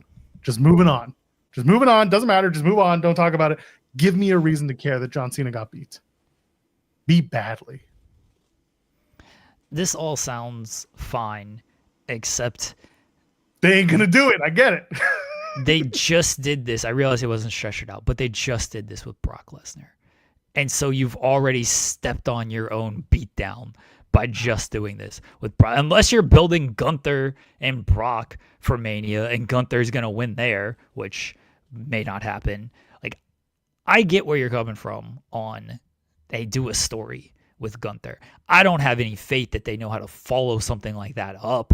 And so that's why I would just rather John Cena comes in there, let him squash Gunther. Who cares? And then he's LOL, Cena wins, cuts his big speech, send the crowd home happy. They've already messed up this run so much that I don't need more kids crying because John Cena gets stretchered out. Send the crowd home happy with this. No, let them cry. Let them cry like a bunch of upset children should cry when their hero gets beat up. It's okay to send the crowd home feeling like they saw something, like what happened on Raw this past Monday. Give them something leading up to it. Give them I don't know, whatever will make you happy. A new women's world champion or a new world champion, whatever, a new something. And then give me the big match that ends with disaster. It's okay to tell a story like that. I talk to this about TNA often with it's the last match that they filmed at whatever event that they're doing tapings at, when it's like a multi-person tag match and the baby faces win and they celebrate and they go home happy because TNA loves to send the crowd home happy at the TV tapings just to prove like that they had a great time. But you don't need to send the crowd home happy all the time. You can do something after. It's John Cena's last match. Fuck John Cena's last match. He can have his speech afterwards, after the cameras roll. Turn off the camera. But you stretched him out, and then he's gonna come back out and do a speech. I mean, that steps on your own damn story there, Joel. It does, but it also is John Cena to do that because he's done this. We hope we entertained you tonight. No, he doesn't necessarily need to do something. This isn't send the crowd home with something like, oh, Braun Breaker turned on Seth Rollins and the crowd is stunned and shocked. This is sending the crowd home angry and they'll never see John Cena again. Beat it up just big it up so much and just beat him and just beat him so bad that you really you get an unimaginable amount of heat on the person you're trying to make with this. You should be trying to make somebody with this match. You should be trying to set up the next 20 years with someone out of this match. You should be. This shouldn't be thank you for your service. We're never going to see you again in the ring. It should be this is a wrestling match. This is the end of your career. Take Old Yeller out behind the barn and shoot him and done. He can go give a speech at the Hall of Fame in Vegas in April when he comes back with a neck brace, still selling because he got beat up so bad by Gunther. We don't need to see John Cena give his last speech at Saturday Night's Main Event just because you build it. You called it John Cena's last match, not John Cena's last speech. It's his last match. He can get beat up to that point, and that's it. Easy as that. Come back in April. How often does that happen in wrestling? Which part? This whole retirement thing where a guy loses and gets made off of it. How often does it happen? No, I'm asking. But my point is you have an opportunity to do it regardless of how many times it has or hasn't happened. My point is they don't know how to do it. And they're going to fuck it up. So just send the crowd home happy and make John Cena be John Cena. That's what the people want. Because they don't know how to make somebody off of this. You could use the same argument. I'll go to AEW logic here. Oh, let's make a tag team off of Sting's last match. Let's make somebody off Sting's last match. You know what people loved about Sting's last match? That it was a really fun match and Sting and Darby Allin won. No one was like, oh man, the Young Bucks really should have won that. Oh man, Ricky and Big Bill should have beaten Sting in his last match. How come that didn't happen? People were like, oh shit, that was the greatest event of all time. Sting's last match was the greatest retirement match I've ever seen. Yes, and that was AEW's way of doing it. WWE is going to do it differently, and they have an opportunity to do something that's not send the crowd home happy and let John Cena say thank you for the memories, and then 4 months later bring him back to say thanks again for the memories. Okay. There's no reason to do it the traditional way it's been done in the last 15 years. Just beat him. Just beat him and get him on the way out. Yeah, Darby was elevated through his partnership with Sting. Darby wasn't elevated by beating Sting. No one's partnering with John Cena. Nobody's working with John Cena. That's why you get someone, the perennial babyface. That's why you heap the heat on the heel to beat the perennial babyface on the way out. That's how you build it. That's why it's okay to do it. It beats Gunther. What the fuck happens to Gunther? Why does he have to beat Gunther? Why is it Gunther? Because again, the talk has been Gunther for months now. Since July, it's been rumored to be him. And you know what? Fine. Let's say it's Grayson Waller farting church. He beats Grayson Waller. Okay, fine. You didn't do anything with it. If you're going to do it that it's somebody who is so known to be a world beater, why wouldn't you want to put them over with that? I'm fine if Gunther beats John Cena in his last match. I'm fine with all of that. I don't think your idea is that bad of stretching out John Cena. I truly don't. It is something different. I understand where you're coming from. My issue is that you know this. They have no follow-up for something like that. They just do that shit, and then they'll have Gunther lose to Damian Priest the next week on Raw. So knowing that, why even do it in the first place? Because they're gonna fuck it up, because they always fuck this up. So just send the crowd home happy with John Cena. We are talking about John Cena here. This is not bless Kurt Angle. This isn't Kurt Angle retirement match. Ric Flair lost his last match, lost to Shawn Michaels. Really good match, good story, everything. They did a big speech the next night for Ric Flair. It was a great send-off. These people are legends in the WWE world. These people are legends in wrestling.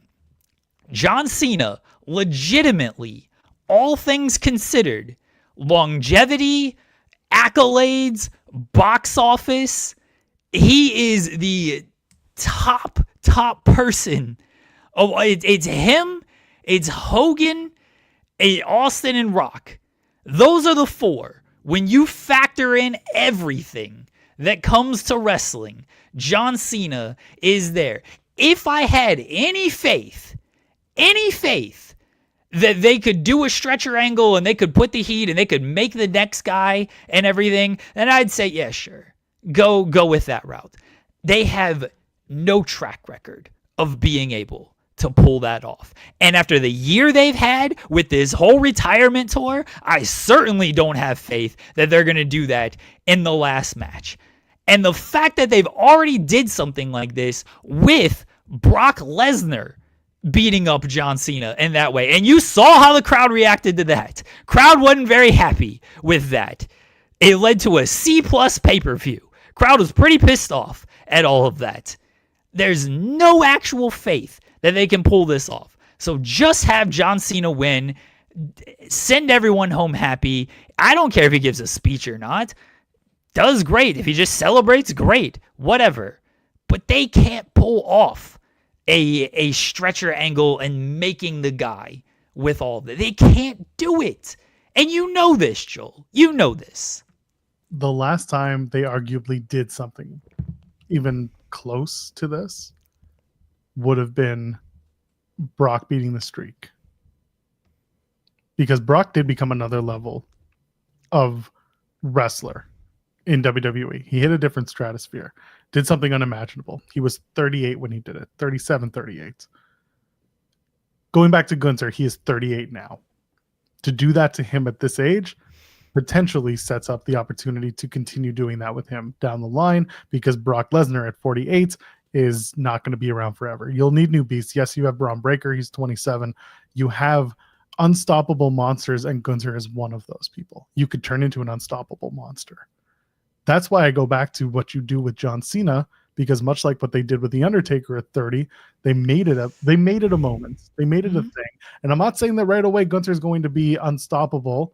What do you, he should be, though. I'm saying he should be. I'm not saying that they're going to, because they didn't do that with Brock immediately.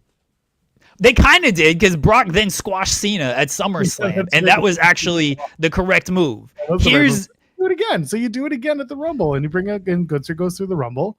Maybe he's got a world title shot. Maybe he's got something else going on at the Rumble, a non-title match of big proportion. If he's going to be the guy who retires wrestlers, then you got to make it a big deal when he does it, and you have to make it a big deal when he becomes a monster who beats people up. Yeah, and then what happened to Gunther after he retired Goldberg? He lost to CM Punk and hasn't been on television since then. He broke his nose, so let's be chill about that part. You don't need to take time. You're not taking 2 months off because you broke your nose. You could figure something out with that. He just hasn't been on television. You want to put a mask on that beautiful Austrian face? Come on. The other part of, Brock and Undertaker, what were they able to do with that they won't be able to do with John Cena? Bring back the Undertaker? Yes. They could redo Brock and they could do the Hell in a Cell match. They could do the SummerSlam match and all of that, because they were able to get the Undertaker reheated for all of that. They brought back the Undertaker next year so he could get his win back against Bray Wyatt when everyone thought he was dead. He didn't kill off the Undertaker. The streak ended. Okay. They did a good job with Brock and putting the title on him immediately against John Cena. Against John Cena at SummerSlam. Gunther, if he beats John Cena, he should get the title immediately. He should be a killer. They had Gunther as a killer when he won the title in the first place. And what they do, he's a bitch ass to Damian Priest backstage. He beat Goldberg in Goldberg's last match. That should have been like, oh, look at this guy. He beat the unstoppable Goldberg. He lost to CM Punk a month later. They don't know how to book this stuff. They can't do it. In the history of the company, they've never been able to do this. In the history of Triple H, they haven't been able to do this. You're going to piss people off if you just do something like that and then, oh, look at him. He destroyed John Cena. I don't think it means that much to destroy John Cena and stretcher him out. I truly don't. Why? Because John Cena has lost to Austin Theory and Solo Sikoa and Brock Lesnar in 5 of his last 8 singles matches. He's lost to all these people. So it doesn't mean a whole lot that he beats up John Cena and stretchers him out. Because what they've been telling you for the past few years is that John Cena is a shell of his former self. That's what he is. He's a shell of his former self. All right, he beat Logan Paul. He beat AJ, but then he got killed by Brock Lesnar. He lost to Cody in a street fight. He's 2-2 in his last 4 matches. He ain't John Cena wins all of this stuff. You beat up an old dude. Theoretically, stretching him out, sure, it looks good, but the fact that they've buried John Cena to this level leading up to all this has not done a service for anybody. So just have him win. Send the crowd home happy. Make everybody like, yeah, you know what? It was worth it that I paid $8 million for these tickets to see my hero in his last match. The whole, give them something that it doesn't have to be happy all the time. It can be, you don't have to send the crowd home happy. You can send them home a little bit angry. Yeah, when you can follow it up the next week and maybe somebody gets a comeuppance on that. It's John Cena, the biggest babyface of all time, the ultimate babyface. You don't send the crowd home angry. You've done that enough this year, sending the crowd home angry with John Cena. Just beat them up and send them home. Just do it. But I bet they won't because they're cowards. The John Cena retirement tour is a giant failure. That's really what the crux of the conversation is. Well, yes. Could be given big rubs, but instead we're given, cheap rub downs. Anyway, speaking of cheap rub downs, NXT last night was a taped show. Quite possibly the funniest show of all time, too. When you realize when it was taped versus how they aired it. It was something. It was definitely something. Again, bless if you're someone who has access to Netflix, the fact that they just throw it up and they don't do any air live. That rules. Oh, so good to just be able to get through that show in like 35 minutes, skip through the garbage. It rules. It's basic perfection. Trick Williams, they did a waist up promo for the Ricky Saints thing because it was taped before Bound for Glory, so they didn't want to give away the finish. I loved it. And then the Hardys, so they do the Javon Evans and Leon Slater like, whoa, we had the best match ever. This was amazing. And they hadn't done the match yet when they taped this, which is the best. The people are saying this was the best match and this was this and that. All the hyperbole you could do. It was so fun. And all of a sudden the Hardys come in, and did you hear with your headphones in? They piped in the crowd noise for the Hardys. Again, the best episode when you know it was taped. And then this is something, by the way, that bugs the shit out of me with NXT. Probably with all of WWE, but I really noticed it with NXT. They do the Lyra Valkyria with all the tag teams setting up for whatever that was going to be. Every time anyone opened their mouth for the first time, nameplate flashes. Because you don't know who they are. Oh, that's Izzy Dame talking. Oh, that's Hank and Tank talking. Oh, that's the calling. I was sitting there like, it's almost disturbing. You're going to give me a seizure with how many times you're flashing names up there. I like Lyra telling Sean Spears, "You're a spooky man." I actually love that they show the nameplates every single time because it's so television. It's so fun. It's so reality TV of like, yeah, I know who these people are. I just saw them. but let me pop the nameplate up there just in case I forgot who they. And sometimes I do forget. Honestly, all these people look the same on Love Is Blind. I'm like, which white dude is it? Which blonde is this? Oh, okay, that's their name. So I actually appreciate that they throw up these nameplates every single time so they appear on screen. We obviously have forgotten that Ariana Grace was the NXT TNA liaison. She's now just back to being girl in the background while Santino is her dad, but they don't tell you that explicitly. But Santino is a fucking pushover. That's the worst part. It just proves once again Santino TNA is never going to get over the cuck chair allegations. I swear to God. Between not having TV for 4 weeks, being on NXT and getting pushed around, his daughter went back to NXT and was like, "Hey, can you give my boyfriend a title shot?" And he's like, "Oh, I'm going to give my soon-to-be son-in-law the title shot for the X Division title." It's like, what if Leon wins? Does he get the Heritage Cup? Who the hell's the Heritage Cup champion? Dax! Is it? I'm pretty sure they got rid of that stupid thing. He's not. No, he's not. Didn't he win the stupid cup for the last? I don't know. I clearly don't remember. Hold on, because then it got vacated. Yes, Dax is the champion. Well, not if it's vacated. No, it was nobody's the champion. No. What happened was Noam Dar won it after the Mania episode. They did it. Then he got hurt. Then he got hurt, so he vacated it like 2 months later. And then Stax beat Tony D'Angelo 2-1 and won the vacant title. So that was June 24th. So Channing Stax Lorenzo is technically the Heritage Cup champion. Okay. Whatever that means. So clearly they're putting a lot of thought into that. Why bother? Tony D threw the cup off a bridge. Brother, you don't need to throw anything off a bridge. It's the whole damn show is off a bridge. So yeah, that's the point. Leon Slater, when he wins next week, he should be given the Heritage Cup as well. He is British, so it's the perfect lineage to add Leon Slater to the NXT Heritage Cup. Maybe they'll just show up with the Heritage Cup and be like, "What?" And everybody's just like, "What's that?" I'm like, "Oh, it's the Heritage Cup. I'm the lineal champion." People are like, "Oh, all right." Oh, okay. They'll just brush it off. Okay, yeah, cool. It's just never mentioned again. British round rules for the NXT or for the TNA X Division Championship. That's what I want. It's like doing pure rules for the world title. Let's go. I'm for that, sure. The episode was just there. Tatum Paxley gets the Halloween Havoc match, which is what we were hinted to and what it ended up being. Did you ever notice the NXT renders? Of course you do. You post the photos and stuff on the stuff. The chest hair on the guys when they're doing the match cards.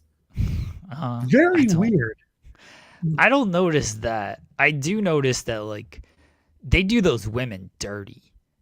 Like this is the main roster as well. You know, Bailey had to call it out because Bailey's like, who the fuck is this person? But I don't know if it's like the airbrush, the filter, whatever it is, but I don't recognize some of them. Like I was doing the lineup for the women's battle royal, and I'm like, why does Mara Sade and Lola Vice look the same? These are the same faces here. I was like, is Mara Sade in this thing twice?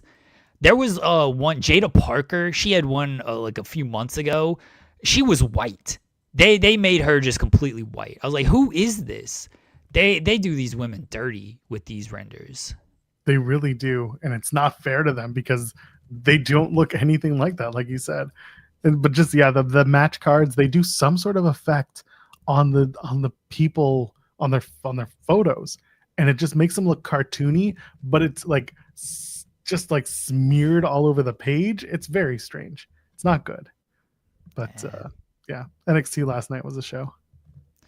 They're doing Trick and Ricky because lose a TNA title, get an NXT championship match. That's the way it goes. That's the way it goes. You lose it.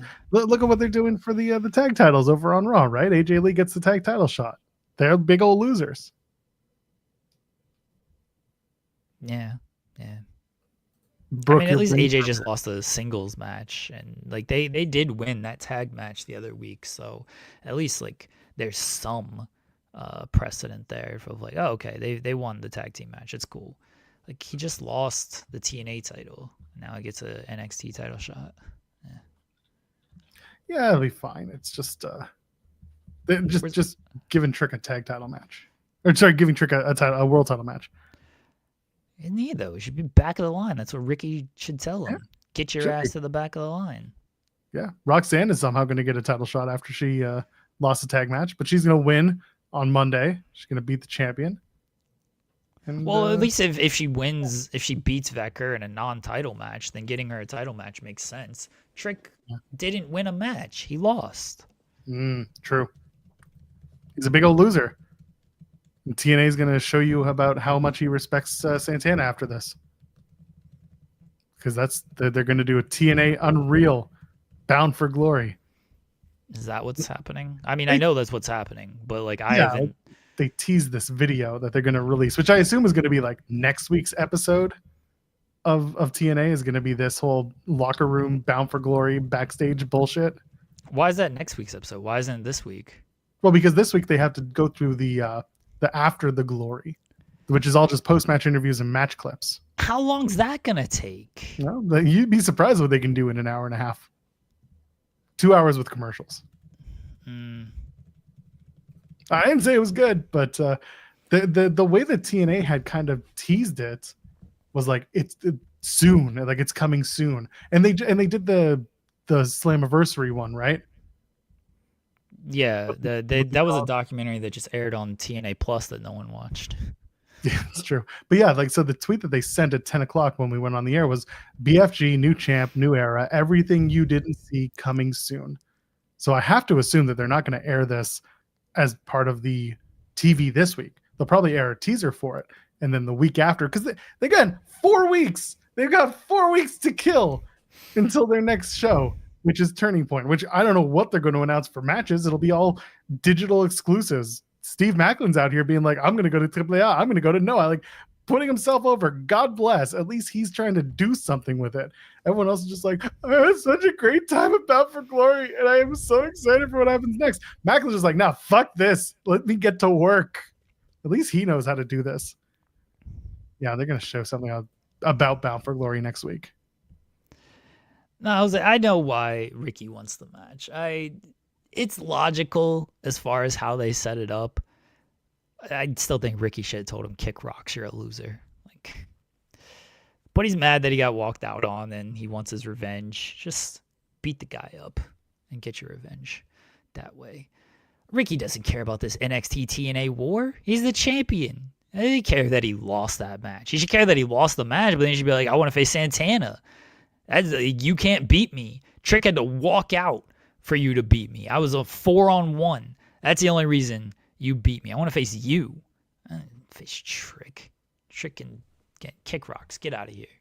I mean, Friday, November 14th is TNA Turning Point. You might get Ricky versus Trick because it's at Full Sail. Or sorry, Ricky versus Santana because it's at Full Sail. Yeah, I don't think so.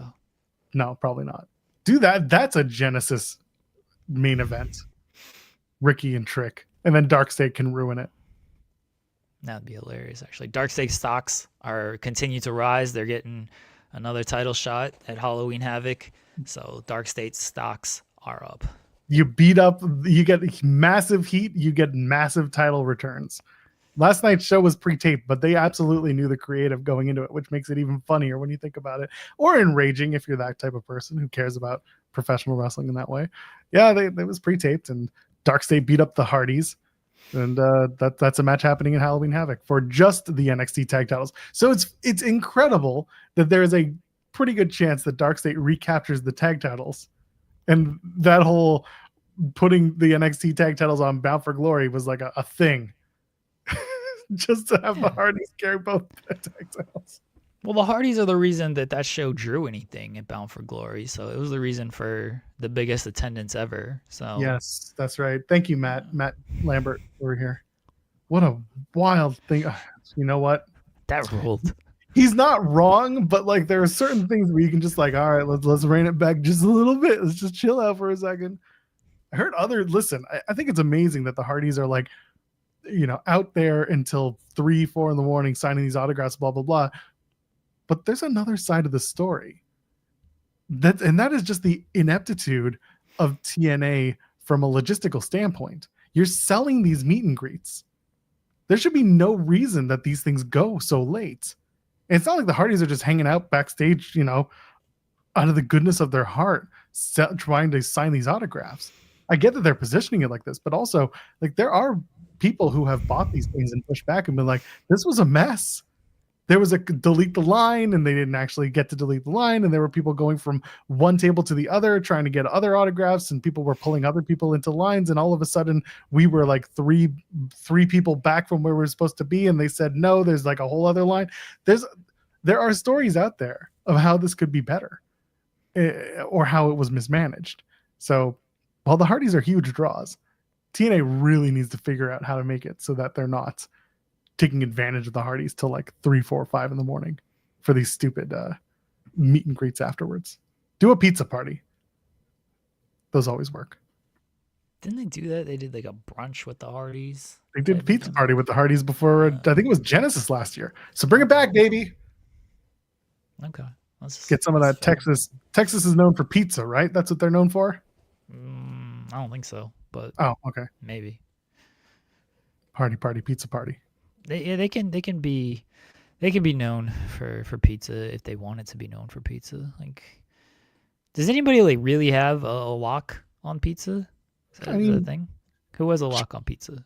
It's not really a lot, but like Chicago and Detroit are like when you think about the PR of pizza, you like Chicago deep dish or Detroit style pizza. Like you think of the styles of the pizza, those are popular, right? But nobody and New York is another one, right? So it's like New York, Chicago, Detroit. Those are the three that really kind of stand out for people. But other than that, I've never had Detroit style pizza. I don't really know what that is. I think it's just like a flatter crust, but it's not flat. It's not flatbread, but it's like a different crust. Oh, okay. I've had it once. It was good, but couldn't tell you what the difference is. Yeah, like Matthew Hooks is saying, Texas is barbecue. They should be doing a Hardy barbecue party. There you go. A barbecue Hardy party. But instead we get pizza party. I do love Matt's tweet that he's like, the Hardys and Dudleys were the reason for the biggest gate of all time, the biggest attendance of all time. It's like, I mean, there's some truth in that. Honestly, like we talk about, the Hardys are bigger draws than people want to give them credit for. They just are. They do good numbers. They always do very good at meet and greets. They do very good at when it comes to merchandise. Like, they are draws. And one final table, like, sure, to the casual audience, like, that was a big deal.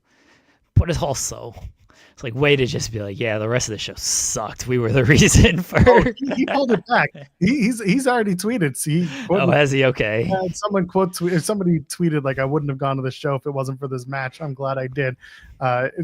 Praising Matt, and then Matt just quote tweeted and said, "Glad you enjoyed #TNA Bound for Glory so much. I thought it was a great show, top to bottom." He's doing his best Carlos Silva, Tony Khan, Triple H right now. All of the "this is TNA" talent killed it. Jeff and I understood our roles. ... It's our job to bring fans into the building and put new eyeballs on wrestlers like @Santana_proud, @Leon Slater_ and the other stars who will carry TNA into the future. And TNA's future is bright. To which Mike Santana replies, all while being the absolute best mentors to guys like myself and others. Prayer emoji. So yes, don't worry. Matt Hardy realized the error of his ways, or was told to maybe clean it up a little bit, and so he did. Yeah, people were leaving after the Dudleys and Hardy. Like, I'm not going to dispute that they were the biggest draw on the show. I do think they sold the majority of the tickets. I do. But you don't like need to say that out loud so much when it's your biggest show of the year and it was capped off with Santana's win and you got Leon and Javon on the show. Like, you kind of need to put that over a little bit as well. Just a little bit of humility in this case. We know that it was a big deal. We know that this was the draw. We know it was on the backs of this match. That's why you announced it at Slammiversary. We get it. But you can't just play it off as the reason. And I can't defend that finish either. Like, I don't know what to do. I'm all alone. and he tried to defend it as like live by the table, die by the table. Should have died a long time ago by the table. Not professionally speaking, unless it's not in real life. I wouldn't wish death on anybody. Most people. It's like, all right, sure, but like the way he sold it was just resigned to fate. The man doesn't believe in emotions. He didn't know what to do. That's what you got. You got the man of no emotions. Emotions are for sissies. That's what you got. The emotionless guy trying to be emotional, telling everyone, you're going to cry at the end of this match. I'm going to make you cry, but I don't believe in crying, so I don't know how to cry. Believe me, you saw it. Fake ass. That was a funny finish. That was a funny match. Honestly. And somebody on Reddit tried to post this as like, Jeff Hardy trying to save Devon after Devon had spinal surgery in 2022, his power. And I'm thinking to myself, how you could have saved that spot? All you needed to do was put Devon on the other table, the one closer to the ladder, and then have Jeff do the classic swanton where his head and the back of his neck just hits you and breaks the table. That's all you needed to do to make the spot work. Otherwise, you got two legs falling on you on your stomach. But that would have been worse with the way Jeff undershot it, because then his whole body would have crashed down on Devon. But I think he was trying to undershoot it so he didn't hit Devon with much weight. Whereas if he'd done it the other way, I don't know, because again, I'm not a wrestler and I'm not playing with the laws of physics here. That's what they do. So like maybe he was gonna save it and maybe it worked out for the best. It did obviously cost Jeff because he hit the back of his head on one of the ladder rungs. But at the end of the day, like if you're trying to save Devon, the way I would have pitched it was put him on the inner table and try to hit the outer table, and hopefully the table breaks on the way down. So yeah, it was it wasn't the way I would have done it, but also just I get it. If you're trying to, stop Devon from getting hurt more than he already is over the years. So yeah, whatever. The match I think they did it as best as they could, because if you put him on the inside table and he undershoots, then yeah, he crushes Devon with that. And if he overshoots, okay, like I see your point on if he does it normally, but it seemed like there was more likely a chance that he was going to undershoot than overshoot, given Jeff's state at 48 with everything. And so I think it worked out in the end. I don't know if that was how they planned it, of like, oh, Jeff is going to undershoot on purpose so he doesn't come crashing down on Devon. But I think it worked out in the end, where it could have been worse had he been on the inside table. Someone asking, are we still happy they proved us wrong? They didn't prove anybody wrong. Everybody knew what this match was going to draw. We also don't know what the paid ticket situation is. So I also don't care about that because they don't pay me at TNA to do anything.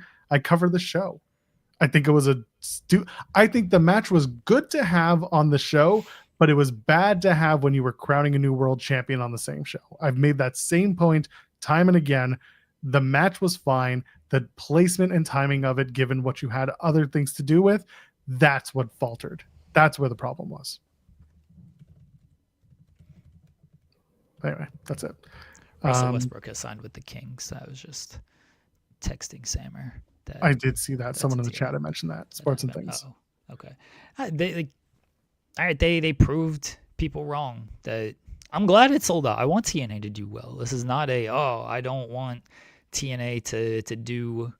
I want TNA to go out of. No, that's dumb. I don't want any company to go out of business. I might want to put people out of business with Ring of Hallucinations, but that's a theoretical, hypothetical story there. But you might blow up literally and figuratively with Ring of Hallucinations. It's fine. Yeah, I don't want TNA to go out of business. It was a good draw for the company. Now, do I think that was the real attendance number? No, I don't. I don't know what the comps were. I have no idea. But that's what they announced. That's what they're gonna tout. So okay. And I do think that the Hardys and Dudleys were the biggest draw on the show. Was it a good match? I, I don't know. Like, it existed. Stuff happened. That's subjective, like most things in wrestling. That it's not a match that like I'm gonna remember. Honestly, it was a match that happened. I would have remembered it more if like more dumb shit happened. But it was a perfectly fine match. Everybody did their role in it, and for the most part, everything looked good, and no one seemingly got hurt. So it was a fine match, but definitely not something like, oh man, remember when Bubba just stood there right next to the table, and then he got put through it. Oh, the emotions that I had for that. It's just not something I'm gonna really remember. But hey, go ahead. They went out there, they did it, they drew well. Good on them. See, Rebin Survivor saying, how dare we doubt that they did over 2,000 the arena capacity. This was something we talked about. This arena can fit 10,000 for a concert, according to them. And the way that they set up the venue was entrance only. There was no it was very small, short style ramp. So while I agree with Jeremy that I don't think they actually pulled the number that they pulled, at least in the arena, it felt like one of those Vince McMahon, let's count the concession workers, let's count everyone in the back, let's count everyone in the truck, like everybody who is here for the event in any way, shape, or form, we're going to count them. It felt like that's how they were getting their count. That being said, if they did well, they did well. If this pushes their company to get more money and therefore sign more wrestlers to more deals to give them more money, that's what I care about. That the wrestlers who deserve it get paid for the work that they do, because wrestlers by and large are underpaid and underappreciated. That's what I care about. So when people are just like, why do you doom and gloom TNA all the time? I'm like, well, they kind of do it to themselves. But there is opportunity for them to build. That's why I praised Macklin earlier, because he went out and basically cut a promo saying, I'm going to do this everywhere and anywhere. And I'm going to put this title on the line because I care about TNA. I care about being a champion. This is what I do. Go send me everywhere around the world. That's the stuff that I like. When wrestlers go and work their asses off to get paid for the work that they are doing. And I hope that we see TNA rise to that level, because it's a much more fun product for me to talk about when I'm talking about how much fun it is, and not why are you off for 4 weeks with no explanation. That's what bothers me. I mean, they're following up their biggest show of the year with nothing. With, hey, here's some highlights and backstage stuff. Like, any momentum they had coming out of this show is just not existent anymore, because you have no television to follow it up with. And I don't know what the rest of the year looks like for TNA. I mean, I know they got like a live show and they got their specials. They got one show in 2026 that doesn't have a date. Like, they got their next pay-per-view, but they don't actually have a date for that pay-per-view. Maybe they'll get a TV deal. Who knows?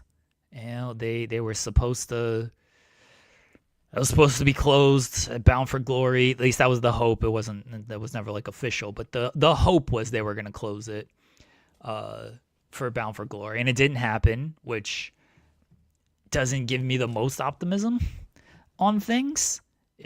Like, doesn't have the most optimism there. So we'll see. New dates have not come out beyond the ones we've already covered on the show. They're doing a live show on November, what is it, the 14th? 13th. Yeah. So they're back on the 13th, and then they do a special on the 14th, then they tape on the 15th. And I've done this before on the show, so I'll give it to you again. That taping on the 15th will cover the shows on the 20th and the 27th and the 4th, so 3 weeks of tapings, because the live show, they'll also tape stuff. That will cover them to the 4th, and then on the 5th, they have Final Resolution in El Paso. Then they're going to tape 2 nights of TV on the 6th and 7th. That'll carry them for 2 weeks of shows. So the 11th and the 18th. Then they're going to take the 25th off. They'll take the 1st off. They'll run clip shows. They'll have 2 weeks more of TV in the can for the 8th and the 15th. And then what I'm guessing is Genesis is on the 18th of January. Where, when, no idea. They haven't announced a date beyond January. They haven't announced a venue. They haven't even announced a city. They said Dallas, but last year when they said Dallas, it was Garland. It was Curtis Colwell. I am guessing they're going back to Curtis Colwell, or they're trying to, but nothing is official and the date isn't official. I'm going by what I'm used to when they tape TV. They could tape a 5th week and push it to the 25th of January on a Sunday. Don't know, but it's something that needs to be discussed or asked about. I know people who are, but like the answer is just wait and see. And it's very frustrating as someone, again, who covers TNA and wants to at least give some sort of good news about what's happening after Bound for Glory. Because right now, we got nothing. Yeah, they have no dates announced until November 13th. Nothing. So we shall see. We know they're doing a After the Glory special this week. I assume they'll announce whatever they're doing next week tomorrow, and we'll see what it is. And yeah, there you go. Anything else before we get on out of here? I want to mention the Ridge Holland stuff because we didn't talk about that yesterday. I don't know if you're saying something. No. Actually, before you do that, I want to shout out. So my buddy Brian Powers is going to be on commentary for Mystery Wrestling this Sunday. And they announced it earlier in the show. For those who don't know, Brian and I go back 20 years. We were in high school together. When I moved to Toronto and he stayed in Ottawa, like he was in music and he was a legitimate touring musician, working with some of the biggest bands in metal at the time. And we tried to keep up, but it was always tough. And so the story goes, I went to Mystery for the first time back in, I guess it was March 2024. This is just before my dad had passed. So I was in Ottawa for the show, and I saw Brian there, and he was working the show, not as a wrestler, but as security. And I hadn't seen him in years, and I didn't know he was a wrestling fan. I didn't know that he was training, but it turned out he is. And now he's the guitar player at Mystery, for those who don't know. He's the guy who comes out with TDT, plays guitar to the match, which I think is such a fun addition to their presentation.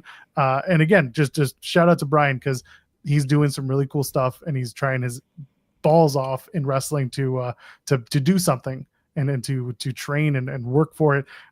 Really excited for him to be on commentary for this particular show. He is so much fun. So shout out to him.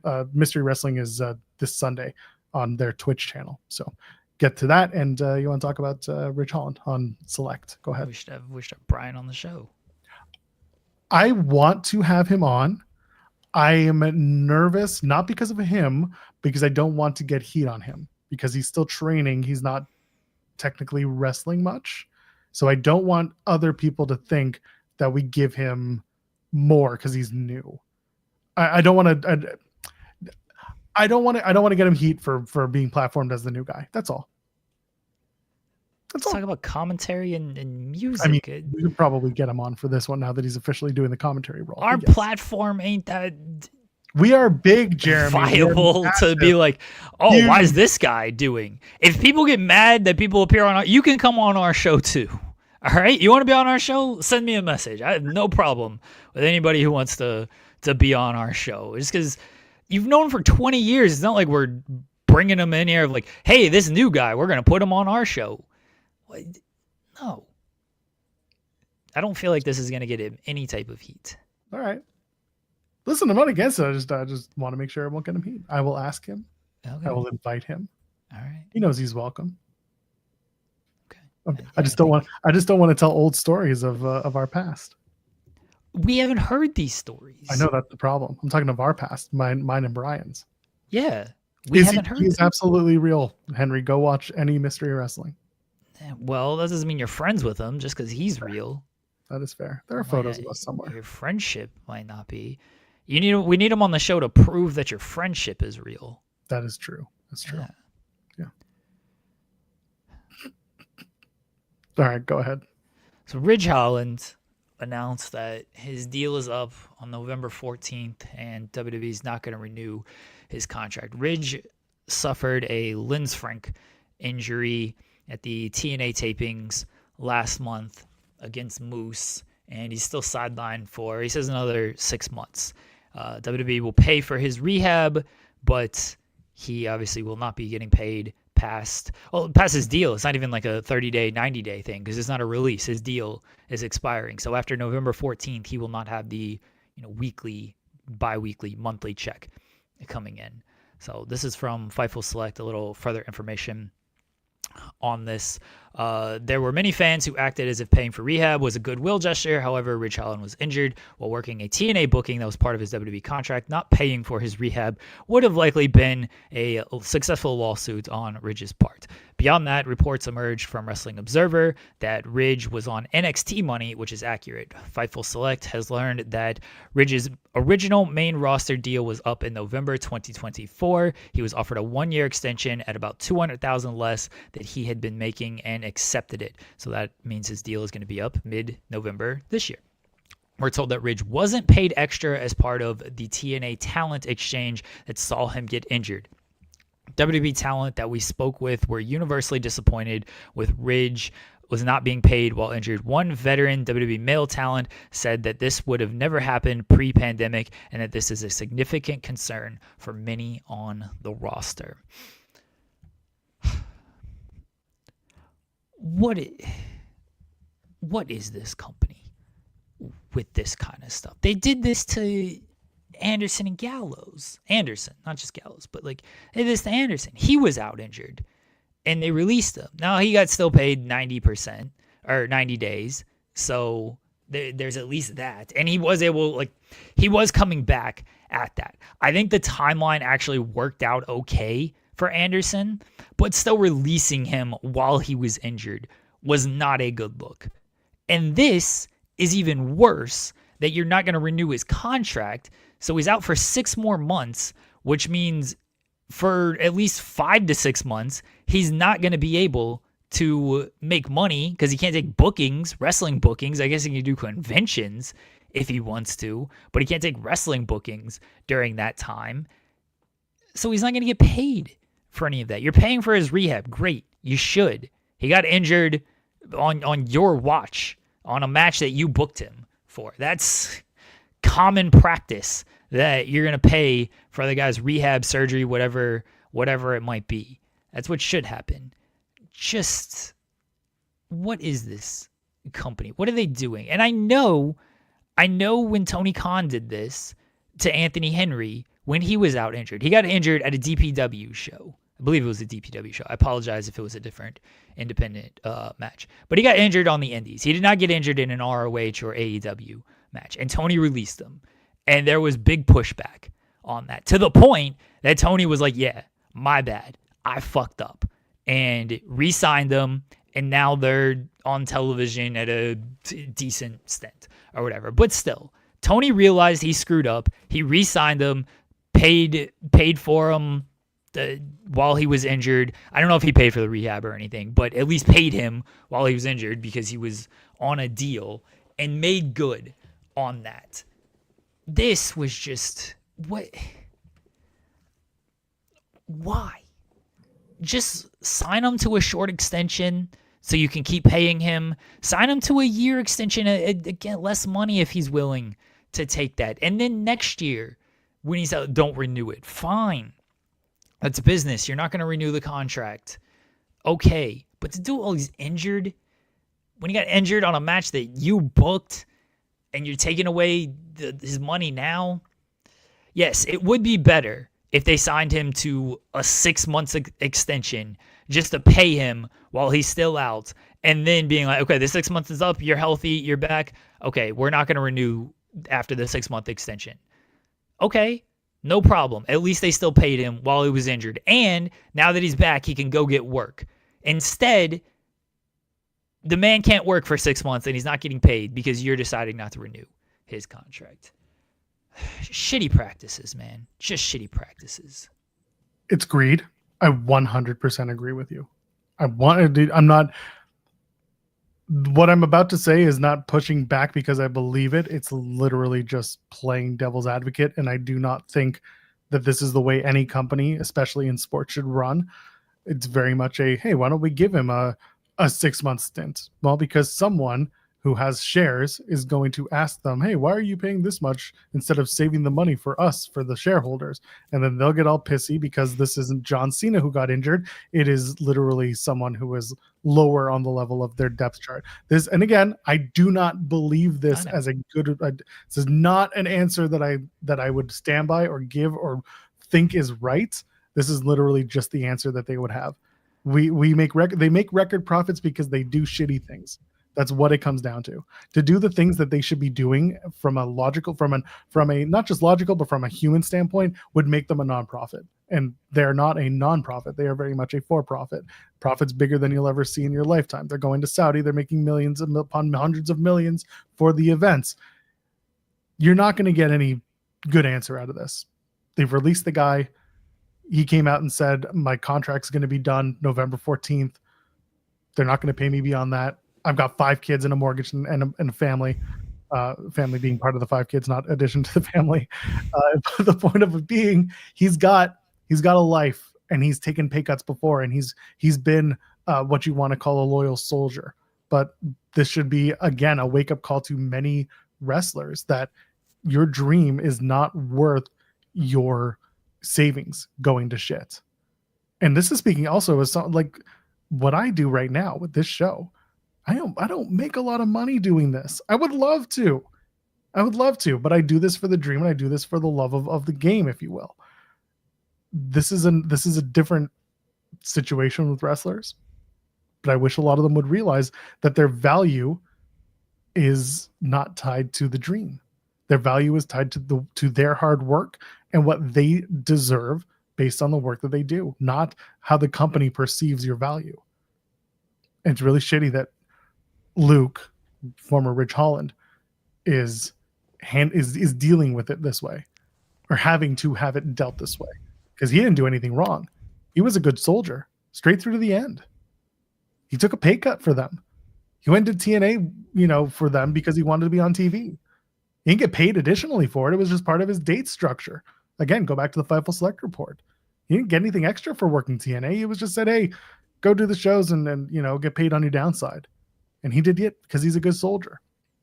This should be a wake-up call to a lot of people that this company, especially now, does not care about your well-being unless you are the highest of the high.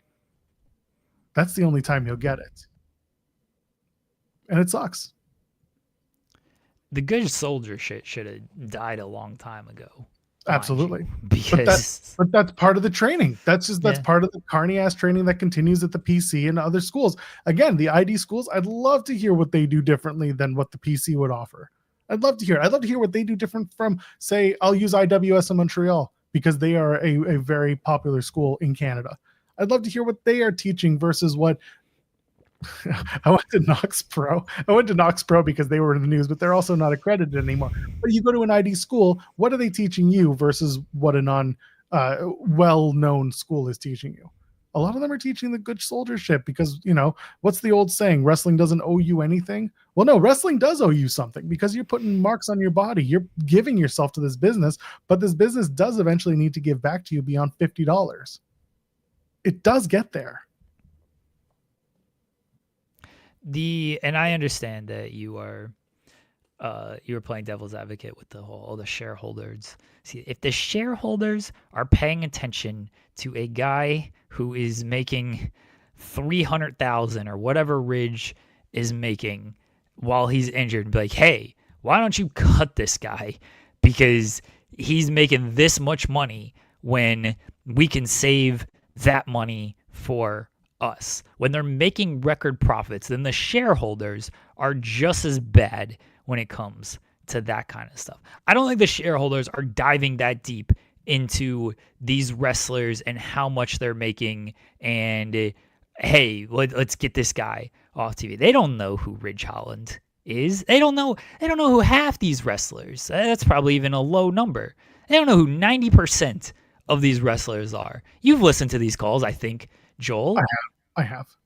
Sorry, I'm gonna. The one thing I want people to understand is I'm not saying Ridge specifically. You have a lot of injured wrestlers at any given point. It will add up if you have multiple, like people like Ridge who are not top level stars getting paid more. It's setting a precedence. That's what I'm getting at. It's not though. What's the precedence? The precedence is we will pay you when you're down and out. Which from a PR standpoint, what it should be. Like, don't get it twisted. Everything I'm saying is not my belief that it should be this way. It is the way that they will see it. It is, why are we paying all this money when they're on the bench and they're not working? And if they're, and I don't But like they're injured and they have contracts. The shareholders don't know when these contracts end. They don't know that Ridge's contract is up November 14th. They could have easily just resigned him and gone about their business, and the shareholders are like, okay, yeah, he's hurt, but whatever.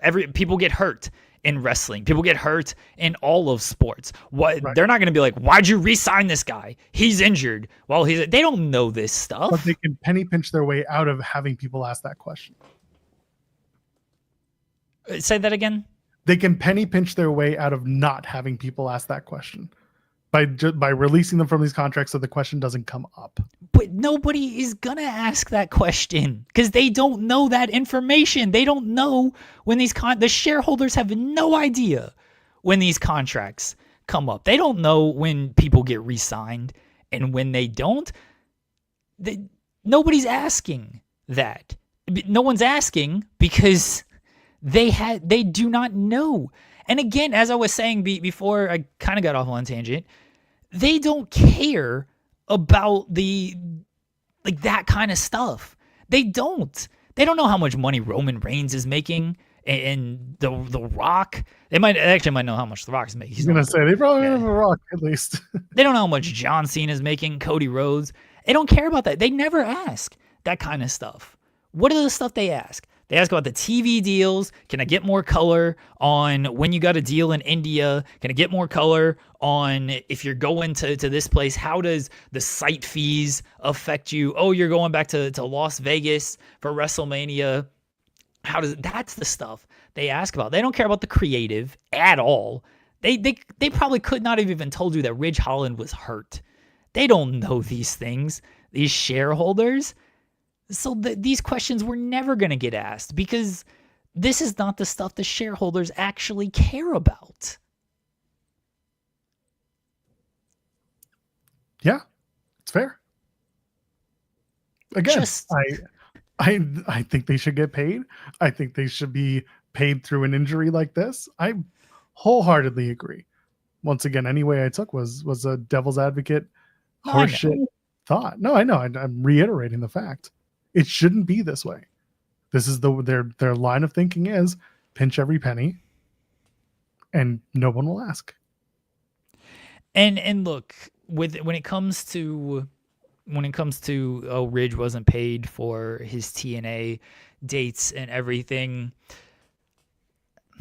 Should he? Maybe, but these guys got contracts, and the contract is basically going to say you're going to work dates that we see fit. And because of this partnership, a TNA date now fits there. It would be the same as if he was just working an NXT live event that night. He's not going to get paid extra for working an NXT live event because they have a partnership with TNA. I imagine like Charlie Dempsey ain't getting paid extra to go work Pro Wrestling Noah. It's like you have a contract. You have to be available for these dates whenever we need you for these dates. It could be an NXT show. Now that we have partnerships with these companies, it could be one of these companies. You're not going to get paid extra out of that unless Pro Wrestling Noah is going to pay you extra. Again, maybe Noah puts them up in housing. Maybe WWE puts them up in housing. But if it's stateside, Ridge isn't going to get paid extra for that. I would imagine nobody who works these TNA dates are getting paid extra. Honestly, I don't think Kalani is. I don't think Trick is. I don't think any of these people working these extra dates. Maybe the TNA talent gets paid extra for working the NXT dates. Okay, so there's at least that. But I don't think the WWE talent, top to bottom, is getting paid anything more. Maybe Trick and Kalani were bad examples because they're champions. But anybody else who like hasn't been a champion, I feel like they're just they're just showing up to because they need bodies for shows. I don't think they're getting paid anything extra. Well, again, it's like I was talking about from the beginning. The idea of this partnership was NXT stars who are not, or NXT wrestlers who were not getting any TV time on WWE programming were being sent to TNA to work a familiar setup. That's all it was. Getting live audience Yeah. participation, reaction, whatever. So it was just part of their deal. But for the TNA crew to come in, yeah, they were getting covered for that, as far as I understand it. Okay. Well, good. I mean, I think they should get paid more to do this stuff because they're expected to work WWE dates, and a TNA date is not a WWE date, but we know how this stuff works. We know how the independent contracting works. We know how these talent exchanges kind of work. They're contracted. They got WWE contracts, WWE dates. If WWE says, hey, we want you here, it's like, okay, well, I'm under a contract at WWE. They want me to work this TNA date. It's essentially part of my deal to work this. It'd be the same thing as like, hey, we need you to work this NXT live event. Except TNA, you get a little bit of a bigger opportunity than just working an NXT live event. And, you know, that's a selling point. It's like, hey, instead of working an NXT live event, we're going to put you on TNA. And it's like, oh, okay, that's a better opportunity for me to prove myself. So I will take that. Figured out who that blurred face was in that TNA photo with Santana celebrating in the locker room. There was one blurred face. Figured out who it was. Is it Trick? No, Trick's fucking front row center clapping away. I was like, well, kayfabe's dead. No, it's Hunter. Not that Hunter. It's Delirious. Oh, Delirious. Oh, okay, Delirious. Sure. I haven't seen the photo. Because I was like, the only masked wrestlers that I know of in TNA are Hometown Diener, and that wasn't his head. And and Hunter, who doesn't work. So, well, Delirious, who doesn't work TNA anymore. So we've cracked the code, ladies and gentlemen. It's happened.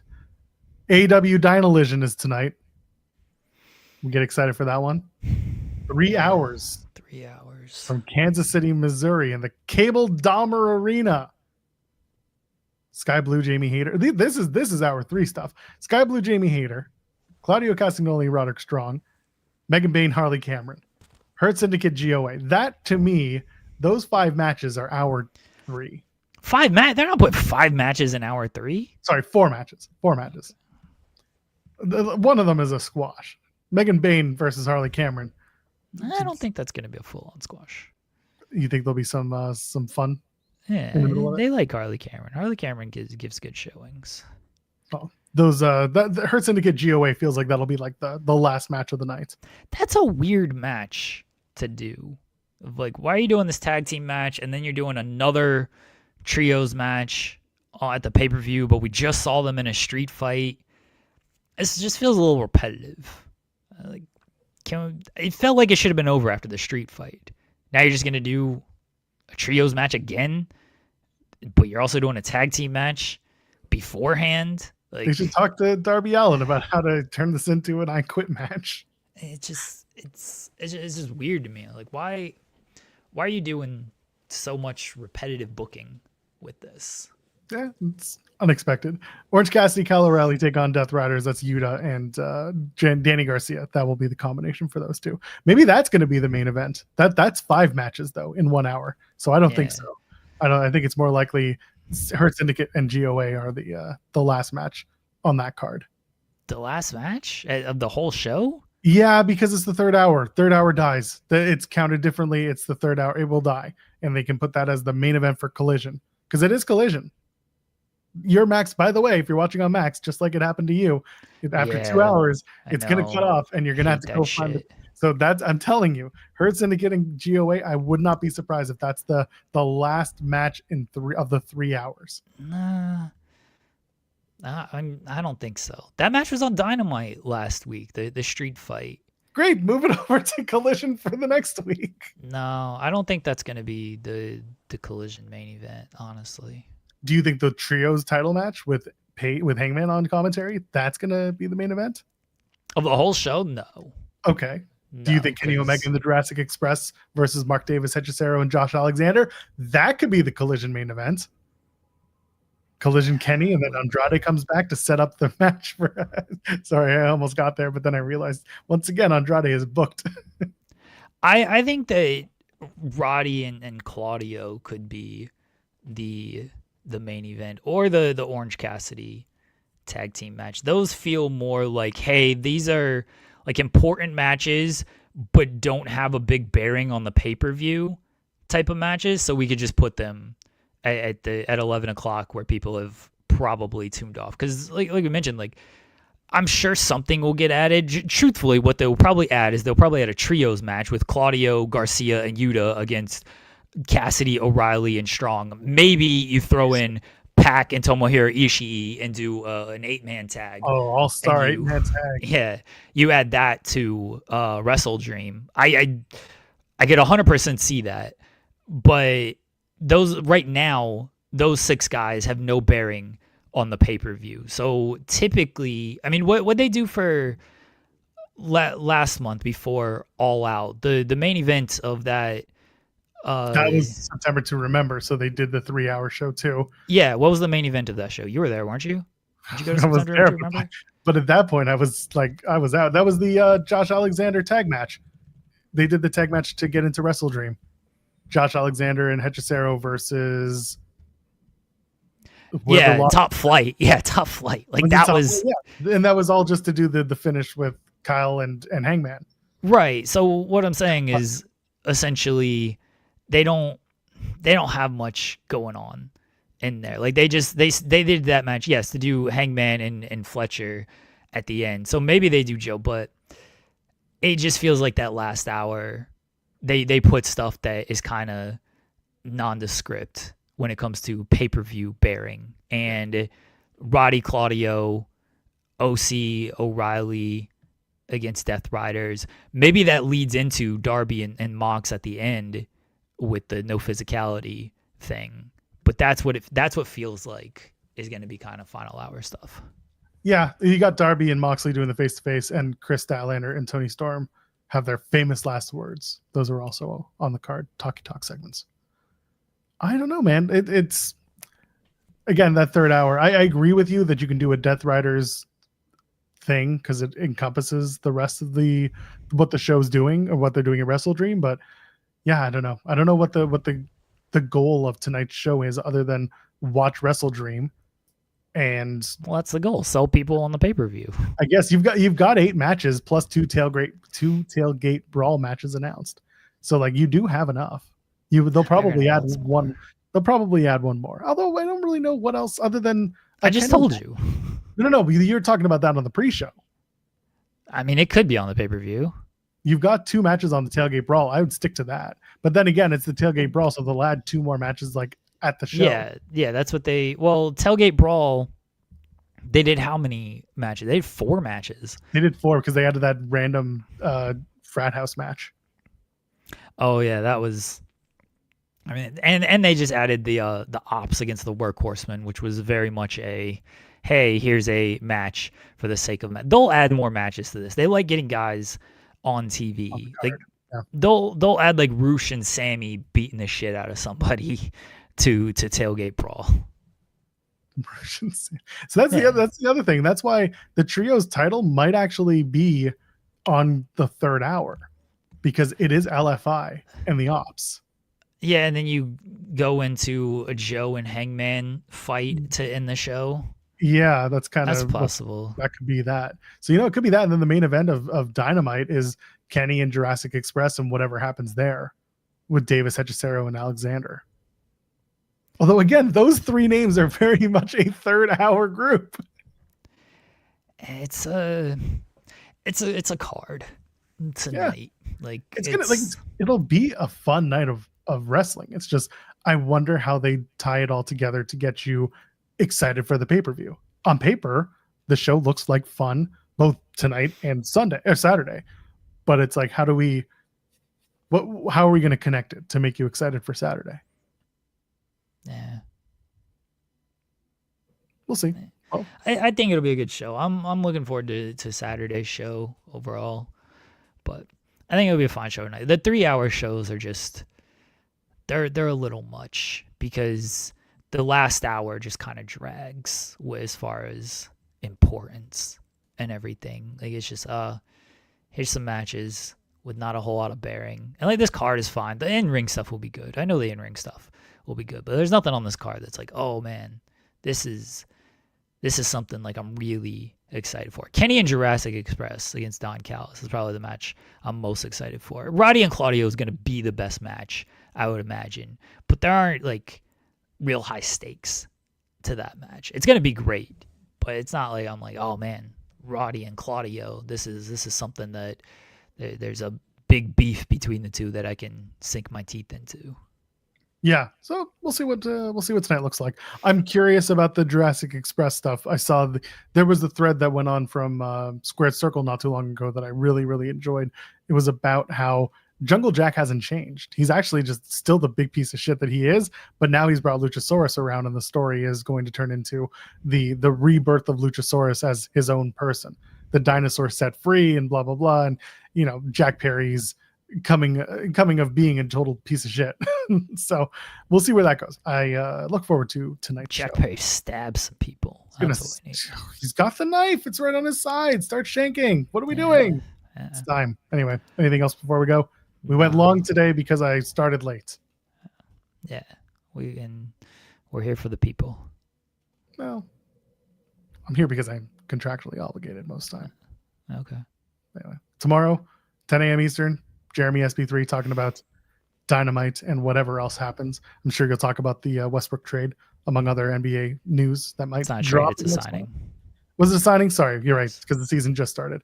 Or is about to start. We even in pre? Yeah, we're in pre. The season starts in 6 days, Joel. I'm a hockey fan. I know. I'm letting you know. It starts in 6 days. All right, 6 days. 6 days. 6 days. For Jeremy Lambert, you know who he is. You know who we are. We're going to drop this on audio now, so leave a thumbs up and leave a 5-star review, you audio people. We appreciate you. Ladies and gentlemen, friends of the Binary.